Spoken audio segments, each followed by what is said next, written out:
ये class 2 hours की होने वाली है क्योंकि इसका सिलेबस काफ़ी बड़ा है।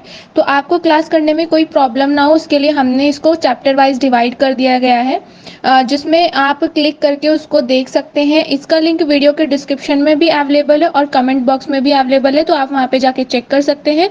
Now start the class. Hello pharmacist, welcome back to notes card. कैसे हैं आप सभी लोग? आई होप आप सभी बहुत अच्छे होंगे।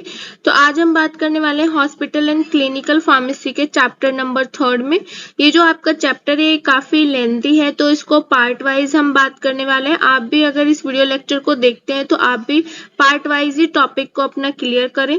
इसमें हम बात करने वाले हैं supply chain and inventory control के बारे में, यानी कि ड्रग्स की जो सप्लाई चेन होती है उसके बारे में बात करने वाले हैं, और ड्रग्स को कैसे हम इन्वेंट्री कंट्रोल के अंडर में रखें वो हम बात करने वाले हैं। कौन कौन सी टेक्निक्स होती हैं उनके बारे में बात करने वाले हैं। इस वीडियो लेक्चर के जो नोट्स है वो आपको एज यूजुअल हमारी वेबसाइट नोट्स कार्ड पे मिल जाएगा, जिसका लिंक इस वीडियो के डिस्क्रिप्शन में अवेलेबल है, तो आप वहां पे जाके चेक कर सकते हैं। लास्ट में हम बात करने वाले हैं इस टॉपिक से रिलेटेड, यानी कि इस चैप्टर से रिलेटेड जितने भी इंपॉर्टेंट क्वेश्चन है उनके बारे में भी बात करने वाले हैं, तो वीडियो को लास्ट तक देखिएगा। Now start the video. Topic को स्टार्ट करने से पहले एक बार सिलेबस की ओर देख लेते हैं कि आज हमें अपने कौन कौन से टॉपिक क्लियर करने हैं। तो supply chain and inventory control में हमें बात करनी है प्रिपरेशन ऑफ ड्रग लिस्ट की। सेकेंड हमें बात करना है procedure of drug purchase. Third हमें बात करना है इन्वेंट्री कंट्रोल टेक्निक्स। नेक्स्ट हमें बात करना है inventory management of central drug store. Next हमें बात करना है expiry drug removal and there disposal method, example narcotics.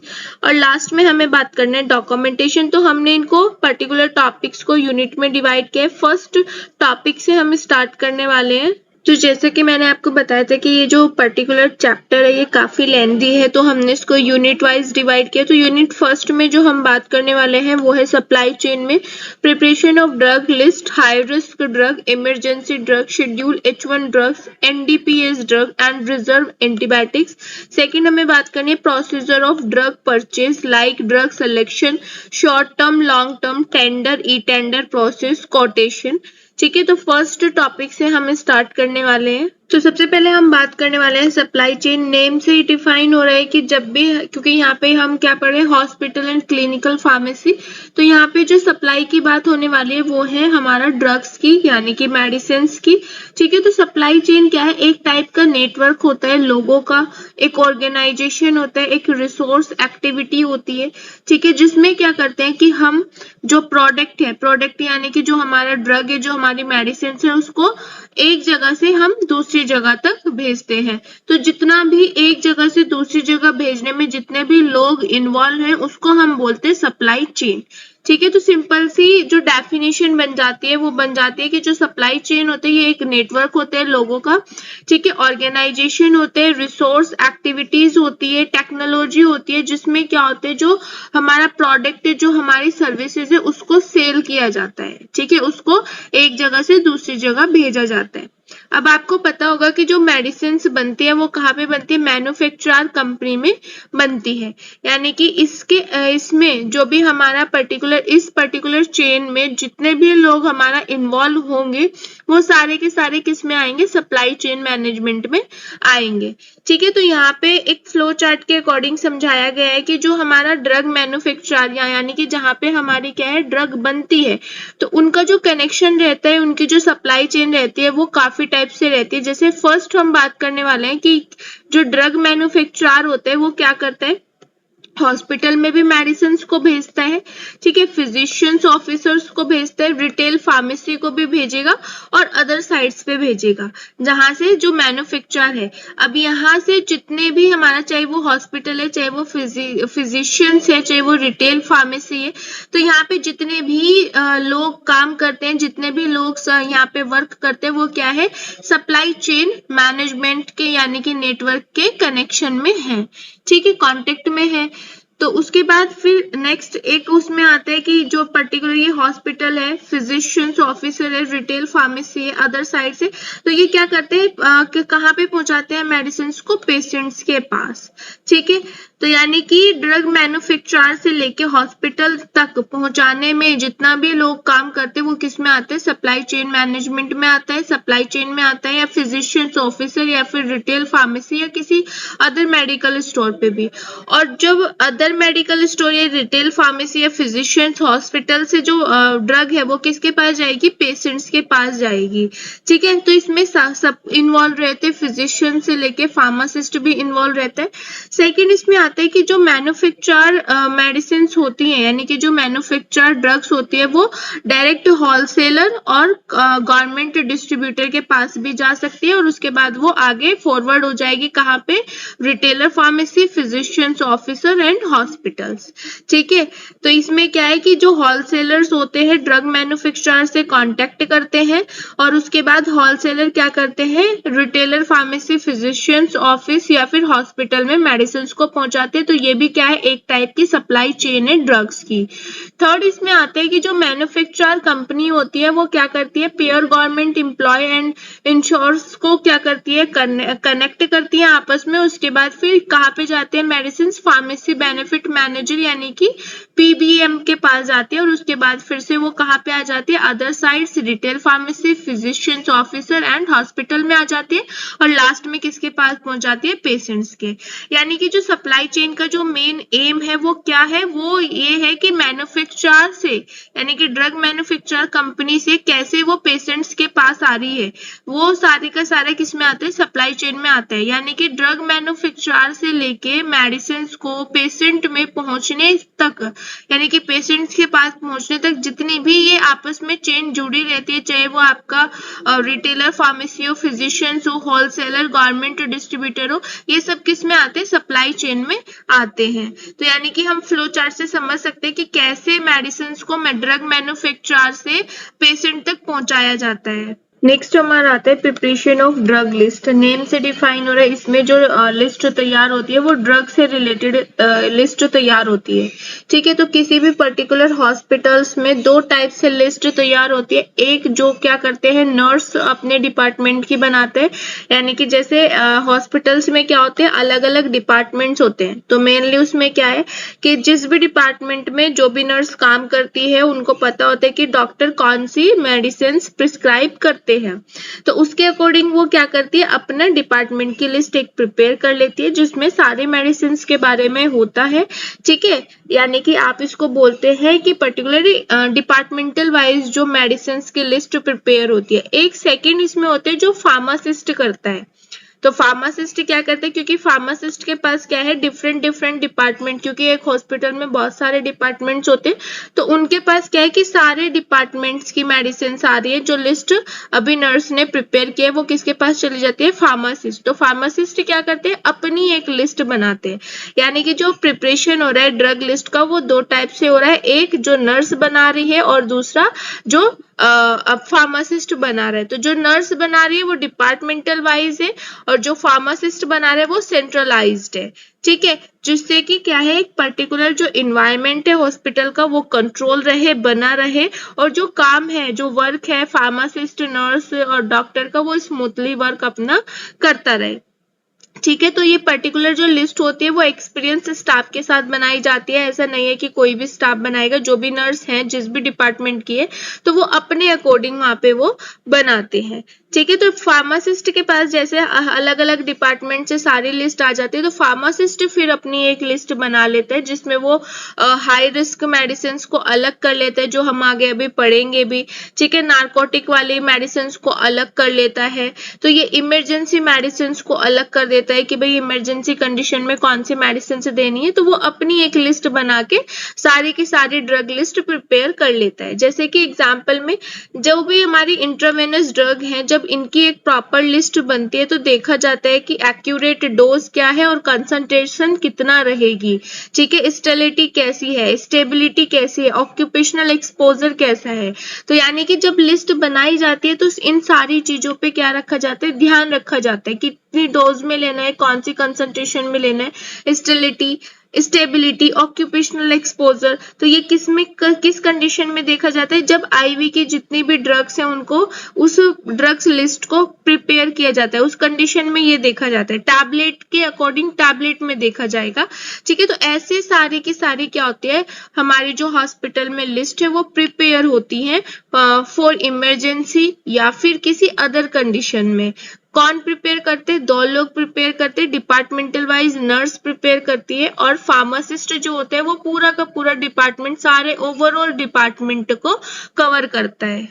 Next हमारा आता है हाई रिस्क ड्रग। ये भी क्या है, नेम से डिफाइन हो रहा है, ऐसी ड्रग्स जो क्या कर दे, जैसे ज्यादा थोड़ी सी भी अगर हमारी डोज ज्यादा हो जाती है तो वो क्या कर दे, हार्म इफेक्ट शो कर दे पेशेंट्स को, that is called high risk drug. यानी कि ऐसी ड्रग्स जो क्या करे, अगर आप उनकी डोज थोड़ा सा भी ज्यादा कर देते हो, ठीक है, तो वो क्या कर सकती है, पेशेंट्स को हार्म कर सकती हैं, सीरियस साइड इफेक्ट शो कर सकती हैं, ठीक है, अगर आप उसको इनकरेक्टली वे में एडमिनिस्टर्ड करते हो। जैसे आईवी यानी कि इंट्रावेनस के जो इंजेक्शंस होते हैं, अगर आप उनकी थोड़ी सी डोज को बढ़ा देते हो तो वो आपको हाईली साइड इफेक्ट शो कर सकता है, ठीक है, मेनली क्या है, हार्म इफेक्ट शो कर सकते हैं पेशेंट्स को। तो ये इसमें कौन सा आता है, हाई रिस्क ड्रग्स वो ड्रग्स होती हैं, कुछ ऐसी मेडिसिन होती है जिनकी डोज हमें प्रॉपर कैलकुलेशन में करके ही पेशेंट्स को प्रिस्क्राइब करनी है, ठीक है, पेशेंट्स को देनी है। अगर गलती से भी ज्यादा हो जाती है तो पेशेंट्स को कोई भी हार्मफुल इफेक्ट शो हो सकता है, अगर आप इनकरेक्टली वे में एडमिनिस्टर्स करते हो या फिर जो डोज है उसको कैलकुलेट करके, प्रॉपर कैलकुलेट करके आप पेशेंट्स को नहीं देते हो, तो वो डेफिनेटली सी बात है पेशेंट्स को कोई ना कोई हार्म इफेक्ट शो करेगी और उसको क्या बोला जाता है, हाई रिस्क ड्रग बोला जाता है, ठीक है। सेकंड इसमें आता है कि मेनली क्या है कि जैसे आपने अगर कोई स्पेसिफिक ड्रग है, ठीक है, उसकी जो डोज है वो थोड़ा सा भी अगर आप बढ़ा देते हो तो जो उसका थेरेपेटिक रेंज होगा वो क्या हो जाएगा, नैरो हो जाएगा, ठीक है, यानी कि टॉक्सिसिटी बहुत जल्दी कोज हो जाएगी और जो थेरेपेटिक रेंज है वो बहुत बारीक हो जाएगा, ठीक है। उसके बाद इसमें क्या है कि इसमें क्या है, आपको थेरेपेटिक की ज्यादा दिखने की बजाय कम दिखेगा थेरेपेटिक इफेक्ट, ठीक है, और टॉक्सिसिटी ज्यादा दिखेगी अगर आप टॉक्सिक डोज देते हो तो। टॉक्सिक डोज का क्या मतलब है यहाँ पे, यानी कि अगर आप डोज को कैलकुलेटेड ना करके थोड़ा सा भी अगर बढ़ा देते हो तो जो थेरेपेटिक रेंज है वो नैरो हो जाएगी और टॉक्सिक लेवल जो है वो बढ़ जाएगा।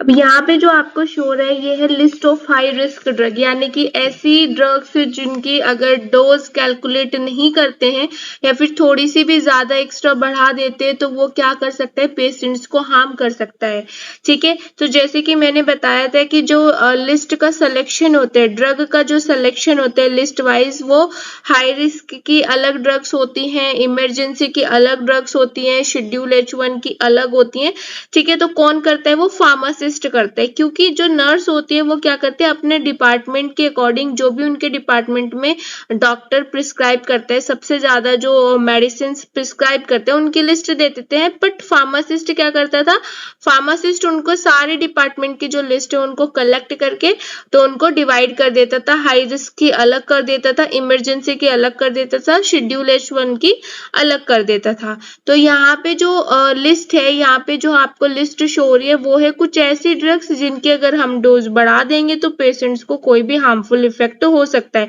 जिसमें हमें सबसे ज्यादा ध्यान देने की बात है कि कितनी डोज में कौन से रूट से एडमिनिस्टर करानी है पेशेंट्स को, ठीक है। तो आप यहाँ पे कोई भी 3 या 4 एग्जाम्पल मेंशन कर सकते हो, जरूरी नहीं है कि आप सारी की सारी कैटेगरी की मेडिसिन आप यहाँ पे लिखो, आप कोई भी जो भी आपको सुटेबल लगे 5 या 6 एग्जाम्पल आप दे सकते हो। जैसे कि एड्रेनर्जिक एगोनिस्ट में हम अगर यूज करते हैं तो एपिनेफ्रिन और नॉन एपिनेफ्रिन, ठीक है। एड्रेनर्जिक एंटागोनिस्ट में हम यूज करते हैं प्रोपेनॉल, पैराजोसिन, एटिनोल, ठीक है। तो ये वो ड्रग हैं जो हमारे जो बहुत ज़्यादा जल्दी हाई रिस्क में आ जाती हैं, यानी कि पेशेंट्स को कोई भी हार्मफुल इफेक्ट शो कर सकते हैं। एनेस्थेटिक एजेंट्स हो गए, ठीक है, इनहेल और आईवी जैसे कि कीटामाइन या फिर प्रोपोफोल, ठीक है, तो ये वाली मेडिसिन हम यूज कर सकते हैं। तो अगर हम ये वाली मेडिसिन यूज करते हैं जितनी भी है, जैसे कि एनेस्थेटिक हो गया, एंटी रिदमिक हो गया, एंटी थ्रोम्बोटिक एजेंट्स हो गए, जितने भी है, हाइपोग्लिसमिक हो गया, सेडेटिव एजेंट्स हो गया, नार्कोटिक ड्रग्स हो गया, neuromuscular blocking agent and insulin, तो जितनी भी यहाँ पे ये ड्रग है, ये सारी किस में आते हैं, हाई रिस्क ड्रग में आते हैं। यानी कि फार्मासिस्ट ने एक प्रॉपर लिस्ट बनाई है, उस लिस्ट में ये क्या कर दिए, जितनी भी हाई रिस्क ड्रग थी उनको एड अप कर दिया, ठीक है। तो यानी कि इनका मतलब होता है कि अगर आप इनमें से किसी का भी डोज को प्रॉपर कैलकुलेट करके पेशेंट्स को नहीं दोगे या प्रॉपर रूट से नहीं दोगे तो उसको डेफिनेटली हार्म होगा, ठीक है। तो आप कोई भी 5 या 6 जितना भी आपको सुटेबल लगे एग्जाम्पल के तौर पे आप लिख सकते हो। नेक्स्ट हमारा आता है इमरजेंसी ड्रग। नेम से डिफाइन हो रहा है, इमरजेंसी ड्रग वो ड्रग होती है जो इमरजेंसी कंडीशन में दी जाती हैं।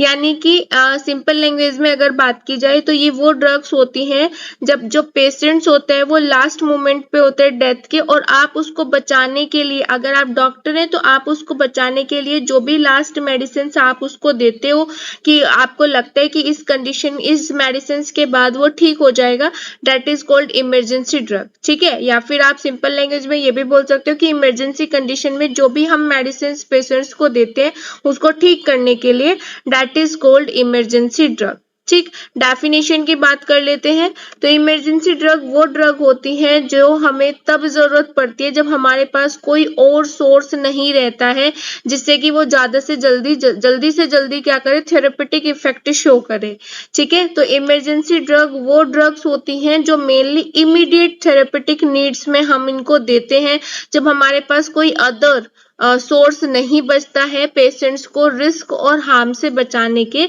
लिए, ठीक है। तो दो इसमें कंडीशन आ जाते हैं, एक इमीडिएट थेरेपेटिक इफेक्ट शो कराने के लिए हम देते हैं जिससे कि पेशेंट्स की जान बच जाए, और सेकंड जब हमारे पास कोई और अदर सोर्स नहीं रहता है कि टाइमली हम उसको क्या कर सके, बचा सके पेशेंट्स को, ठीक है, हार्म ना होने दे, रिस्क ना होने दे, उस कंडीशन में हम इमरजेंसी ड्रग देते हैं, ठीक है। सेकंड इसमें क्या है कि जो इमरजेंसी ड्रग्स होती है वो मेनली ऐसा नहीं है कि कोई भी उनको यूज कर सकता है, सिर्फ और सिर्फ ऑथोराइज्ड जिसके पास अथॉरिटी होगी वही इनको यूज करेगा, ठीक है। और प्रॉपर एक ऑथोराइज्ड हॉस्पिटल में ही ये सारी चीजें रखी जाती है। ऐसा नहीं है कि कोई भी मेडिकल स्टोर वाला, ठीक है, या कोई होलसेल वाला, या क्या हम इसको अपने घर में रख सकते हैं, तो ऐसा नहीं है। इमरजेंसी ड्रग जितनी भी ड्रग्स हैं वो मेनली एक ऑथोराइज्ड कंडीशन में रखी जाती है, ठीक है। एग्जाम्पल की बात कर लीजिए, तो एग्जाम्पल में आप कोई भी जो भी आपको सुटेबल लगे आप इनमें से 3-4 नाम लिख सकते हैं, जैसे कि एट्रोपिन, सोडियम नाइट्रोप्रोसाइड, एमिडोरेन, ठीक है, एमाइनोफाइलिन, मैनिटॉल, मैग्नीशियम सल्फेट, ये सारी की सारी क्या है, इमरजेंसी ड्रग के नाम है। इनमें से आप कोई भी 5 या कोई भी 3-4 नाम आप इसमें यूज कर सकते हो। नेक्स्ट हमारा आता है शेड्यूल H1 ड्रग, ठीक है। तो शेड्यूल H1 ड्रग्स में कौन से आते हैं, तो मेनली इसमें कौन से आते हैं, वो एंटीबायोटिक्स आते हैं जो गवर्नमेंट जो है यानी कि जो सरकार है वो इसके यूज को रोकती है, ठीक है, कम से कम इसका यूज हो सके। अगर हो भी रहा है तो मेनली वो रजिस्ट्रार फार्मासिस्ट के प्रिस्क्रिप्शन में और सुपरविजन में हो, ठीक है। तो वो ये क्या होते हैं, हैबिट फॉर्मिंग ड्रग भी होती है, तो इसीलिए गवर्नमेंट जो है इन पे इनका जो यूज है उनको कम करने के लिए कहती है। तो ये वो होती है शेड्यूल H1 ड्रग में कौन सी आते हैं, मेनली एंटीबायोटिक्स आती हैं जिन पे गवर्नमेंट जो है वो रोक लगाने की कोशिश करती है, ठीक है। इसमें एंटी ट्यूबरकुलोसिस भी इंक्लूडेड है और कुछ अदर भी है, ठीक है। हर कंट्री में होता है, मेनली कुछ ऐसी ड्रग्स होती है, एंटीबायोटिक्स होती है जो गवर्नमेंट उनके यूज के लिए क्या करती है, रोक लगाती है। अगर आप लेते हो तो उसमें रजिस्ट्रार फार्मासिस्ट का यानी कि आपके पास प्रॉपर प्रिस्क्रिप्शन और सुपरविजन होना चाहिए, ठीक है। Mainly 3rd and 4th generation antibiotics इसमें आती है शेड्यूल में, ठीक है। शेड्यूल H1 में कौन सी आती है, 3rd and 4th जनरेशन की एंटीबायोटिक्स आती है जो मेनली हैबिट फॉर्मिंग, जैसे मैंने अभी बताया कि ये क्या है, हैबिट फॉर्मिंग ड्रग होती है, इसीलिए इनका जो यूज है वो कम करने के लिए बोला जाता है। यहाँ पे जो आपको ड्रग्स के नेम दिख रहे हैं ये शेड्यूल H1 में आने वाली ड्रग्स के नाम है, ठीक है। तो जरूरी नहीं है कि आपको 45 नेम ही याद करने, आप इनमें से कोई भी 5 या 6 एग्जाम्पल आप लिख सकते हो जो आपको याद रहे, जैसे कि अल्प्राजोलम आपने पढ़ा होगा, कोडीन, आइसोनियाजिड, ठीक है, ये आपने पढ़ रखे हैं। तो जो भी आपने पढ़ रखे हैं, डाइजीपाम हो गया, ठीक है, उसके बाद रिफाब्यूटिन हो गया, रिफाम्पिसिन हो गया, तो ये आपने पढ़े हुए हैं। तो आप उनमें से कोई भी 5 या 6 नाम एज एग्जाम्पल आप इसमें से यूज कर सकते हो।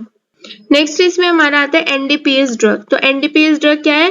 Narcotic drugs and psychotropic substance. Definition आपने फार्मेकोलॉजी में, केमिस्ट्री में भी पढ़ा होगा। नार्कोटिक ड्रग्स कौन सी होती है? जो पेन को रिड्यूस करती हैं बट क्या कराती है, एक नींद भी लेके आती है साथ साथ, यानी कि स्लीप मूवमेंट कराती हैं। साइकोट्रोपिक सब्सटेंस कौन से होते हैं? जो हमारे ब्रेन पे इफेक्ट करते हैं, ठीक है। तो इनके रिगार्डिंग ही कुछ एक्ट आए, क्योंकि हम पढ़ेंगे इसमें नेक्स्ट आगे कि ये पर्टिकुलर एक्ट क्यों बनाए गए, क्यों जरूरी थे, ठीक है। तो सेंट्रल एक्ट बनाए गए, जैसे कि ओपियम एक्ट आया था 1857, उसके बाद उसमें कुछ मॉडिफाई हुआ, फिर आया 1878 में, ठीक है। डेंजरस ड्रग एक्ट आया 1930 में, ठीक है। तो ये कुछ ऐसे एक्ट थे जो ह्यूमन के हेल्थ को और यानी कि सोशल वर्किंग को ध्यान में रख के बनाए गए। उसके बाद फिर क्या हुआ, जैसे धीरे धीरे ये सारी चीजें उस प्रॉपर तरीके से नहीं रुक पाई, तो उन सारे के सारे सर्कमटेंसेस को चेंज किया गया, यानी कि ये जो पर्टिकुलर एक्ट आए थे 1857 में, फिर 1878 में मॉडिफाई हुआ, तो इसमें क्या किया, मॉडिफाई किया गया, ठीक है। किसके रिगार्डिंग मॉडिफाई किया? नेशनल और इंटरनेशनल लेवल पे, जिससे कि हम नेशनली और इंटरनेशनल लेवल को क्या कर सकते हैं, एक ड्रॉबैक से हम लोग उनको बचा सके, ठीक है, इन प्रॉपर एक्ट के अकॉर्डिंग। तो जितने भी हमारी पर्टिकुलर डेवलपमेंट है वो सारी की सारी चीजें इसमें मेंशन है। तो यानी कि प्रॉपर डेवलपमेंट बनाने के लिए देश को नेशनल और इंटरनेशनल डेवलपमेंट को बनाने के लिए और इन सारी ड्रग एब्यूज से बचाने के लिए, ट्रैफिक से बचाने के लिए हमने उसमें फिर से कुछ चेंजेस किए। जो मेनली हमारा एनडीपीएस ड्रग आया था वो मेनली कब स्टेबलाइज हुआ था? 14 नवंबर 1985 में। इस पर्टिकुलर एक्ट में क्या होता है कि आप अगर नार्कोटिक ड्रग और साइकोट्रोपिक सब्सटेंस को आप नहीं रख सकते हैं, ना ही मैन्युफैक्चर कर सकते हैं, ना ही आप इनको कहीं पे बेच सकते हैं, स्टोर कर सकते हैं, ठीक है, विदाउट एनी परमिशन, यानी कि विदाउट एनी लाइसेंस। यानी कि अगर आपको अपने मेडिकल स्टोर में, अपने हॉस्पिटल्स में एनडीपीएस ड्रग रखनी है, यानी कि नार्कोटिक ड्रग और साइकोट्रोपिक सब्सटेंस रखते हैं, तो उसके लिए आपके पास क्या होना चाहिए? एक लाइसेंस होना चाहिए, ठीक है। सेंट्रल भी अप्रूव होना चाहिए और स्टेट गवर्नमेंट भी आपको अप्रूव होना चाहिए। जैसे कि नॉर्मल मेडिसिन रखने के लिए आपको पीसीआई के रजिस्ट्रेशन और लाइसेंस की जरूरत होती है, वैसे ही अगर आप एनडीपीएस ड्रग रखते हो तो उसमें क्या है, मेनली हमारा जो पर्टिकुलर लाइसेंस है वो सेंट्रल और गवर्नमेंट अप्रूवल होना चाहिए, स्टेट गवर्नमेंट अप्रूवल आपके पास होना चाहिए, ठीक है। तो ये पर्टिकुलर जो एक्ट था ये इसलिए बनाया गया था क्योंकि जो भी नार्कोटिक ड्रग है और साइकोट्रोपिक सब्सटेंस है उनका यूज सिर्फ एक पेशेंट्स की जान बचाने के लिए किया जाए, ना कि, क्योंकि ये डेफिनेटली सी बात है हैबिट फॉर्मिंग ड्रग होती है, ठीक है। तो इनका जो यूज है वो प्रॉपर अमाउंट में, यानी कि जितना कम से कम हो सके उतना अमाउंट में और सिर्फ एक नीडफुल कंडीशन में ही किया जाए, ठीक है। ऐसे ही आप इसको यूज नहीं कर सकते हो। अगर आप इसको प्रिस्क्राइब भी करना चाहते हो तो आपके पास प्रॉपर डॉक्टर का प्रिस्क्रिप्शन होना चाहिए, ऐसे ही आपको कोई भी मेडिकल स्टोर पे इसको नहीं दे सकता है। तो ये जो पर्टिकुलर एक्ट बनाया था ये ह्यूमैनिटी को ध्यान में रख के बनाया गया था कि अगर ऐसा ना हो कि कोई भी आए और नार्कोटिक ड्रग लेके चला जाए या साइकोट्रोपिक सब्सटेंस लेके चला जाए, क्योंकि डेफिनेटली सी बात है हम इसको यूज कर रहे हैं मेडिकल टर्म में, बट इसमें बहुत सारा जो होता है वो बहुत सारे साइड इफेक्ट होते हैं, एडवर्स इफेक्ट होते हैं, ह्यूमन की हेल्थ पे भी ये इफेक्ट कर सकते हैं। अगर डोज ज्यादा हो सकती है तो ह्यूमन की डेथ भी हो सकती है। तो इन सारी चीजों को ध्यान में रख के ये जो पर्टिकुलर एक्ट है ये स्टेबलाइज हुआ। कब हुआ? 14 नवंबर 1985 में। आपको ये याद रखना है, कभी कभी एमसीक्यू क्वेश्चन में पूछ लिया जाता है। नेक्स्ट हम बात करने वाले हैं एनडीपीएस ड्रग के इफेक्ट का, यानी कि ये जो पर्टिकुलर ड्रग होती है ये कौन कौन सा इफेक्ट शो करते हैं ये हम बात करने वाले हैं। तो जैसे कि कुछ ऐसी मेडिसिन होती है, कुछ ऐसी ड्रग्स होती हैं जो क्या करते हैं, एक्टिविटी को इंक्रीज करते हैं, यानी कि जो पर्सन है, अगर आप एनडीपीएस ड्रग देते हो तो उसकी एक्टिविटी को इंक्रीज कर देती है, यानी कि स्टिमुलेंट का काम करती है। एग्जाम्पल भी यहाँ पे दिया हुआ है, जैसे कि एम्फेटामाइंस एक स्टिमुलेंट होता है जो मेनली वॉर के टाइम पे दिया जाता है सोल्जर्स को, जिससे कि वो और ज्यादा एक्टिव तरीके से वर्क कर सके, लड़ सके। ठीक है। सेकंड इसमें आता है सेडेटिव। सेडेटिव क्या होते हैं? सेडेटिव आपने पहले भी बहुत बार पढ़ लिया है, फार्माकोलॉजी में या फिर फार्माकेमिस्ट्री में भी आपने पढ़ा होगा। ठीक है। तो मेनली ये क्या करते हैं, पर्सन जो इनको लेता है, जो सेडेटिव्स यूज करते हैं, उनको क्या होता है, नींद का फीलिंग कराना स्टार्ट कर देते हैं, यानी कि नींद आ जाती है और एक्टिविटी क्या हो जाती है, कम हो जाती है, रिड्यूस हो जाती है। अगर एग्जाम्पल की बात करें सेडेटिव्स की, तो ओपियम सबसे अच्छा एग्जाम्पल है। ठीक है। हेलुसिनेशंस, तो हेलुसिनेशंस भी क्या होते हैं, एनडीपीएस ड्रग का ही इफेक्ट होता है, जिसमें मेनली हमारा अगर बात की जाए तो एलएसडी क्या है आपका, लाइसर्जिक एसिड डाइइथाइल एमाइड है, जो मेनली हेलुसिनेशंस कॉज कराते हैं। यानी कि अगर आप एलएसडी को लेते हो तो आपको वो चीज भी दिखेगी जो एक्चुअल में नहीं होती, यानी कि दिमाग में हेलुसिनेशंस क्रिएट होना स्टार्ट हो जाएगा। उसके बाद ट्रांसक्यूलाइजर होते हैं। ट्रांसक्यूलाइजर्स कौन से होते हैं, जो नर्व को क्या कर देते हैं, काम कर देते हैं, बट इसमें जो है वो आपको क्या है, नींद नहीं आती है, यानी कि इसमें नींद नहीं आएगी, लेकिन जो नर्व्स है उनको क्या कर देंगे, काम कर देंगे। नेक्स्ट यहाँ पे आता है लिस्ट ऑफ एनडीपीएस ड्रग, यानी कि यहाँ पे आपको कुछ एग्जांपल्स देने हैं। ठीक है। जो भी आपको सुटेबल लगे, जैसे कि एम्फेटामाइन हो गया, अभी अभी मैंने बताया कि सोल्जर्स के साथ यूज किया जाता है उनकी एक्टिविटी को बढ़ाने के लिए वॉर के टाइम पे। ठीक है। कोकेन आप यूज कर सकते हैं, कोडीन, ठीक है, डाइजीपाम, गांजा, हीरोइन, जो भी आपको सुटेबल लगे, 5 या 6 एग्जाम्पल आप इसमें यूज कर सकते हो।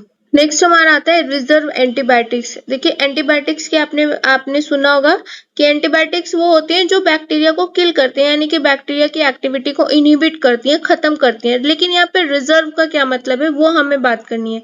ठीक है। तो मेनली होता क्या है कि अगर मैंने आपको बताया था एंटीबायोटिक्स रेजिस्टेंस। ठीक है। एंटीबायोटिक रेजिस्टेंस का क्या मतलब है कि अगर हमारी कोई बैक्टीरिया है, हमारी बॉडी में क्या हो गया है, बैक्टीरिया चला गया है, तो अगर हम एंटीबायोटिक्स खा रहे हैं और उसको परमानेंट खा रहे हैं, तो फिर क्या होगा कि जो एंटीबायोटिक है वो रेजिस्टेंस हो जाएगी, यानी कि उस बैक्टीरिया को कोई भी फर्क नहीं पड़ेगा। ठीक है। वो किल नहीं होगा। तो मेनली होता क्या है कि जो ये रिजर्व एंटीबायोटिक्स होती है ये हम लास्ट मोमेंट पे देते हैं। जैसे कि इमरजेंसी ड्रग कब देते थे, जब बिल्कुल पेशेंट्स बिल्कुल डेथ मोमेंट पे होता था। ठीक है। उसको ठीक करने के लिए हम क्या देते थे, इमरजेंसी ड्रग देते थे। ऐसे ही हम क्या करते हैं, अभी इसमें एक टर्म आएगा मल्टी रेजिस्टेंस ऑर्गेनिज्म। ठीक है। तो जब हमारा क्या है कि कोई भी एंटीबायोटिक्स काम नहीं करेगी, तो हम इन कुछ ऐसे रिजर्व एंटीबायोटिक्स होते हैं जो हम लास्ट मोमेंट पे देते हैं। जब कोई भी एंटीबायोटिक्स काम नहीं करेगी तब हम क्या करेंगे, रिजर्व एंटीबायोटिक्स देंगे। इसीलिए इनका नाम क्या पड़ा है, रिजर्व पड़ा है। ठीक है। रिजर्व का मतलब क्या होता है कि जब कोई भी एंटीबायोटिक्स काम नहीं करेगी तो फिर उसके बाद हम इनको देते हैं, जिससे कि बिल्कुल जो बैक्टीरिया है वो बिल्कुल खत्म हो ही जाएगा। ठीक है। तो जो रिजर्व एंटीबायोटिक्स होती है वो एंटीबायोटिक्स होते हैं, मेनली हम इसका जो यूज है वो तब करते हैं जब मल्टी रेजिस्टेंस ऑर्गेनिज्म होते हैं। मल्टी रेजिस्टेंस ऑर्गेनिज्म का मतलब है यानी कि पर्टिकुलर आप बहुत सारी मेडिसिन यूज कर चुके हो, एंटीबायोटिक्स यूज कर सकते हो, लेकिन वो जो पर्टिकुलर ऑर्गेनिज्म है, ठीक है, वो किल नहीं हुआ है, वो क्या हो गया, मल्टी रेजिस्टेंस हो गया है। यानी कि आप कोई भी मेडिसिन उसको देते हो उसको कोई फर्क नहीं पड़ता है, बीमारी ठीक नहीं होती है। तो उस कंडीशन में हम क्या करेंगे, रिजर्व एंटीबायोटिक्स देंगे, यानी कि लास्ट मोमेंट पे देंगे। ठीक है। सिंपल सी लैंग्वेज में बस इतना याद रखना है कि ऐसी मेडिसिन जब काम नहीं करती हैं, एंटीबायोटिक्स जब बैक्टीरिया को किल नहीं कर पाती, और आपने बहुत सारी एंटीबायोटिक्स दी है वो काम नहीं कर रही है, किल नहीं कर पा रही, डिजीज को ठीक नहीं कर पा रही, तो फिर हम अपना क्या है, रिजर्व एंटीबायोटिक्स देते हैं। ये जो रिजर्व एंटीबायोटिक्स होता है ये मेनली क्या है, मल्टी रेजिस्टेंस ऑर्गेनिज्म को क्या करता है, किल करता है, उस पर इफेक्ट शो करता है। ठीक है। उस कंडीशन में हम इसको यूज करते हैं ठीक है, लास्ट में यहाँ पे देख भी सकते हो, they are used when all other antibiotics have fail, यानी कि इसको हम कब देते हैं, जब सारी की सारी जो एंटीबायोटिक्स हैं वो अपना असर नहीं दिखा पाती, तब हम इसको लास्ट में हमारे पास ये रहता है रिजर्व एंटीबायोटिक्स। यहाँ पे कुछ एग्जाम्पल है एंटीबायोटिक्स के, 24 आपको नहीं लिखने हैं, लेकिन जो भी आपको सुटेबल लगे वो आप एग्जाम्पल के तौर पे लिख सकते हो।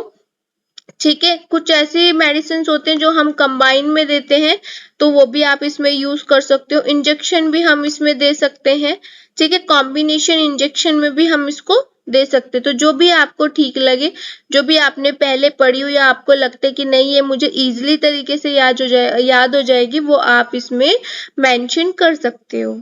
नेक्स्ट जो हमारा अलग टॉपिक आता है प्रोसीजर ऑफ ड्रग परचेज, यानी कि अगर आप ड्रग को परचेज करते तो उसके लिए क्या प्रोसीजर होता है, जिसमें हमें बात करनी है ड्रग सिलेक्शन की, कैसे आप ड्रग का सिलेक्शन करते हो, शॉर्ट टर्म और लॉन्ग टर्म में कैसे यूज करते हैं, ठीक है, टेंडर और रिटेंडर प्रोसीजर्स क्या होते हैं, और कोटेशन के बारे में हमें बात करनी है। तो हम बात करने वाले प्रोसीजर ऑफ ड्रग परचेज, यानी कि अगर आपको अपने मेडिकल स्टोर में, अपने फार्मेसी में ड्रग को परचेज करना है तो आप कैसे, क्या प्रोसीजर उसका रहने वाला है और कैसे आप परचेज कर सकते हो। परचेज का मतलब क्या होता है, खरीदना, यानी कि जैसे सपोज करो अगर आपके पास फार्मेसी है अपनी खुद की, तो वहां पे कौन सी मेडिसिन खत्म हो रही है, कितनी क्वांटिटी में खत्म हो रही है, ये सारी की सारी चीजें आप नोटिस करके नोट डाउन कर सकते हैं और उसके बाद फिर आप परचेज रिक्वेस्ट डाल सकते हो। तो यहाँ पे हमें बात करनी है कि अगर आपको मेडिसिन को परचेज करने तो क्या क्या प्रोसीजर रहेगा। ठीक है, तो सबसे पहले ड्रग परचेज का मतलब क्या होता है, ड्रग परचेज का मतलब होता है मेडिसिन को डिफरेंट डिफरेंट वे से, डिफरेंट डिफरेंट टाइप से बाहर से मंगाना, एक्सटर्नल नेटवर्क से मंगाना। अब एक्सटर्नल नेटवर्क आपके लिए, क्योंकि घर में तो मेडिसिन बनती नहीं है किसी के भी, तो कहाँ पे बनती है, मैन्युफैक्चरर कंपनी में बनती है, और मैन्युफैक्चरर कंपनी आपके लिए क्या हुआ, एक्सटर्नल सोर्स हुआ, एक्सटर्नल नेटवर्क हुआ। ठीक है, तो यानी कि ड्रग परचेज क्या है, ड्रग परचेज वो परचेज होते हैं जिसमें आप मेडिसिन को एक्सटर्नल नेटवर्क के थ्रू मंगाते हैं, परचेज करते हैं, खरीदते हैं। ठीक है, तो फार्मेसीज डायरेक्टली भी क्या कर सकते हैं, होलसेलर से भी परचेज कर सकते हैं, और डायरेक्टली वो किससे, मैन्युफैक्चरर से भी परचेज कर सकते हैं। अगर आपके सोर्स मैन्युफैक्चरर कंपनी से है तो आप वहां से भी डायरेक्टली परचेज कर सकते हो। लेकिन जो चेन चलती है वो कैसे चलती है, manufacturer to wholesaler and wholesaler to pharmacist and pharmacist to patient. ठीक है, तो ये प्रोसीजर, ये चेन चलती है इसमें मेनली। ठीक है, आफ्टर परचेजिंग दिस ड्रग, यानी कि परचेज करने के बाद, खरीदने के बाद आप उनको देखोगे कि आपको अपने मेडिकल स्टोर में कैसे सेफली रखनी है, क्योंकि मेडिसिन क्या है, कुछ क्या होते हैं कूल स्टोरेज चाहिए होती है, कुछ का टेम्परेचर कितना होता है, ठीक है, कुछ आपको रेफ्रिजरेटर में रखनी होती है। तो जहाँ पे भी जो भी उसकी स्टोरेज कैपेसिटी है वहां पे आप उसको अरेंज करें सेफली। तो आगे जब हम पढ़ेंगे तो हम ये भी पढ़ेंगे कि भाई कैसे हम अपने फार्मेसी में अपनी जो मेडिसिन है उनको स्टोर कर सकते हैं, सेफली स्टोर कर सकते हैं, ये आप इन्वेंट्री कंट्रोल में भी पढ़ोगे।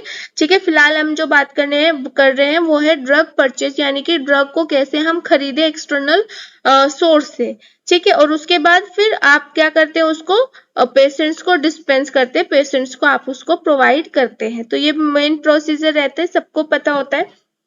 तो सबसे पहला जो प्रोसीजर आता है ड्रग परचेज के लिए वो है परचेज रिक्वेस्ट फॉर्म।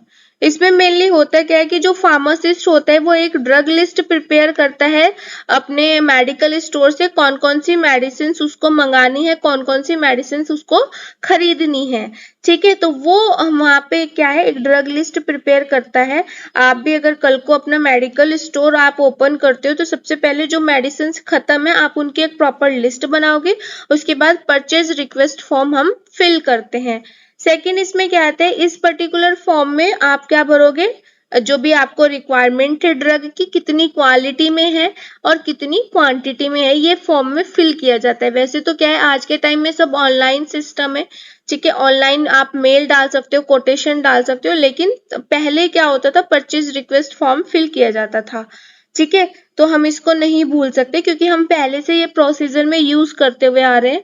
ठीक, लास्ट फिर इसमें क्या होता है, जब आप फॉर्म को फिल कर देते हो, उसकी क्वालिटी, उसकी क्वांटिटी या कितनी रिक्वायर्ड है आपको मेडिसिन, सारी इंफॉर्मेशन आप फिल कर देते हो, तो उसके बाद वो जो फॉर्म है वो कहाँ पे जाता है, एडमिनिस्ट्रेशन के पास जाते हैं अप्रूवल के लिए, कि भाई आपने जो मेडिसिन की लिस्ट बनाई है, रिक्वायर्ड मेडिसिन की लिस्ट बनाई है, वो एक्चुअल में सही भी है या फिर कोई ऐसे ही तो नहीं है। अप्रूवल के लिए जाता है, जब उसका अप्रूवल हो जाता है तो उसके बाद वो कहाँ पे जाएगा, परचेजिंग ऑफिसर के पास जाता है। तो इसमें कोई रट्टाफिकेशन करने वाली बात नहीं है। अगर कल को आप भी अपना मेडिकल स्टोर खोलते हो तो आप भी सबसे पहले, अगर आपको कोई मेडिसिन परचेज करनी है, खरीदनी है, तो सबसे पहले आप देखोगे कि आपके मेडिकल स्टोर में कौन कौन सी मेडिसिन की रिक्वायरमेंट है। ठीक है, तो ये पूरा प्रोसीजर है, इसमें कोई रट्टाफिकेशन करने वाली बात नहीं है। सेकेंड प्रोसीजर में जो हमारा आता है वो आते हैं कोटेशन इनविटेशन। कोटेशन इनविटेशन में क्या होते हैं, जैसे कि मैंने आपको बताया कि आपका काम क्या था, आपका काम था लिस्ट बनाना रिक्वायर्ड, और उसके बाद उसको आगे एडमिनिस्ट्रेशन में देना। एडमिनिस्ट्रेशन जब उसको अप्रूवल कर देता है तो उसके बाद वो कहाँ पे चल जाता है, परचेज ऑफिसर के पास चल जाता है। ठीक है, अब सेकेंड हमारा आता है कोटेशन इनविटेशन। परचेजिंग ऑफिसर जो होता है वो पर्टिकुलर जो रिक्वायरमेंट है, जो फॉर्म है, वो किसके पास सप्लाई कर देता है, यानी कि किसके पास पर्टिकुलर सेंड कर देता है, डिफरेंट डिफरेंट सप्लायर को वो इसलिए सेंड करता है जिससे कि उसको हर सप्लायर के रेट का पता चल सके, जो भी उसको रेट बेनिफिट लगे वहां से वो फिर वो उसको मंगा सकता है, परचेज कर सकता है। ठीक है, और उनको बोलते हैं कि वो अपनी कोटेशन भेजे, यानी कि वो अपनी जो भी रेट लिस्ट है मेडिसिन की वो भेजे। ठीक है, तो सिंपल लैंग्वेज में अगर बात की जाए, जो परचेजिंग ऑफिसर होता है वो क्या करते हैं, डिफरेंट सप्लायर को भेजता है अपनी रिक्वायरमेंट लिस्ट, कि भाई हमें ये मेडिसिन चाहिए, आप हमें कोटेशन दे दीजिए। कोटेशन का मतलब होता है कि रेट लिस्ट दे दीजिए कि आपके यहाँ पे मेडिसिन, इन मेडिसिन का क्या रेट है। तो जो भी लास्ट में उसको सही लगता है वो उसको चूज कर लेता है। थर्ड इसमें आते हैं परचेज फॉर्म। ठीक है, तो परचेज फॉर्म में क्या होता है, जो परचेजिंग ऑफिसर होता है वो सारे के सारी कोटेशन चेक करते हैं, जो किसके थ्रू भेजी गई थी, सप्लायर के थ्रू भेजी गई थी। ठीक है, कोटेशन यानी कि रेट लिस्ट वो चेक करता है। उसके बाद जो भी उसको पर्टिकुलर सप्लायर का जो प्राइस है, क्वालिटी है, सही लगती है, वो उसको सेलेक्ट कर लेता है।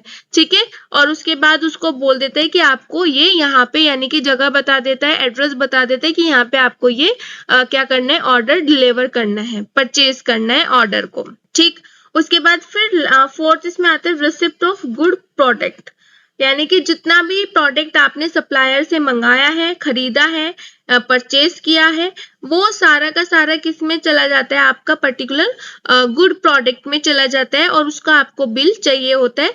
बिल से आप क्या करोगे, उसमें पर्टिकुलर जो भी आपको डिलीवर हुआ है, ठीक है, उसको कहाँ पे भेजोगे, परचेजिंग डिपार्टमेंट में भेजोगे, उसको चेक करने के लिए उसकी क्वालिटी, क्वांटिटी, यानी कि कोई डिफेक्टिव प्रोडक्ट तो नहीं है, डिफेक्टिव ड्रग तो नहीं है, कोई टूट फूट तो नहीं हुई है, जितनी क्वांटिटी में आपने मंगाई थी उतने में है या नहीं है, क्वालिटी अच्छी है या नहीं है, प्राइस प्रॉपर चेक होंगे, कि ऐसा तो नहीं है कि कोटेशन में कुछ और बता दिया और उसके बाद प्राइस कुछ और दे दिया।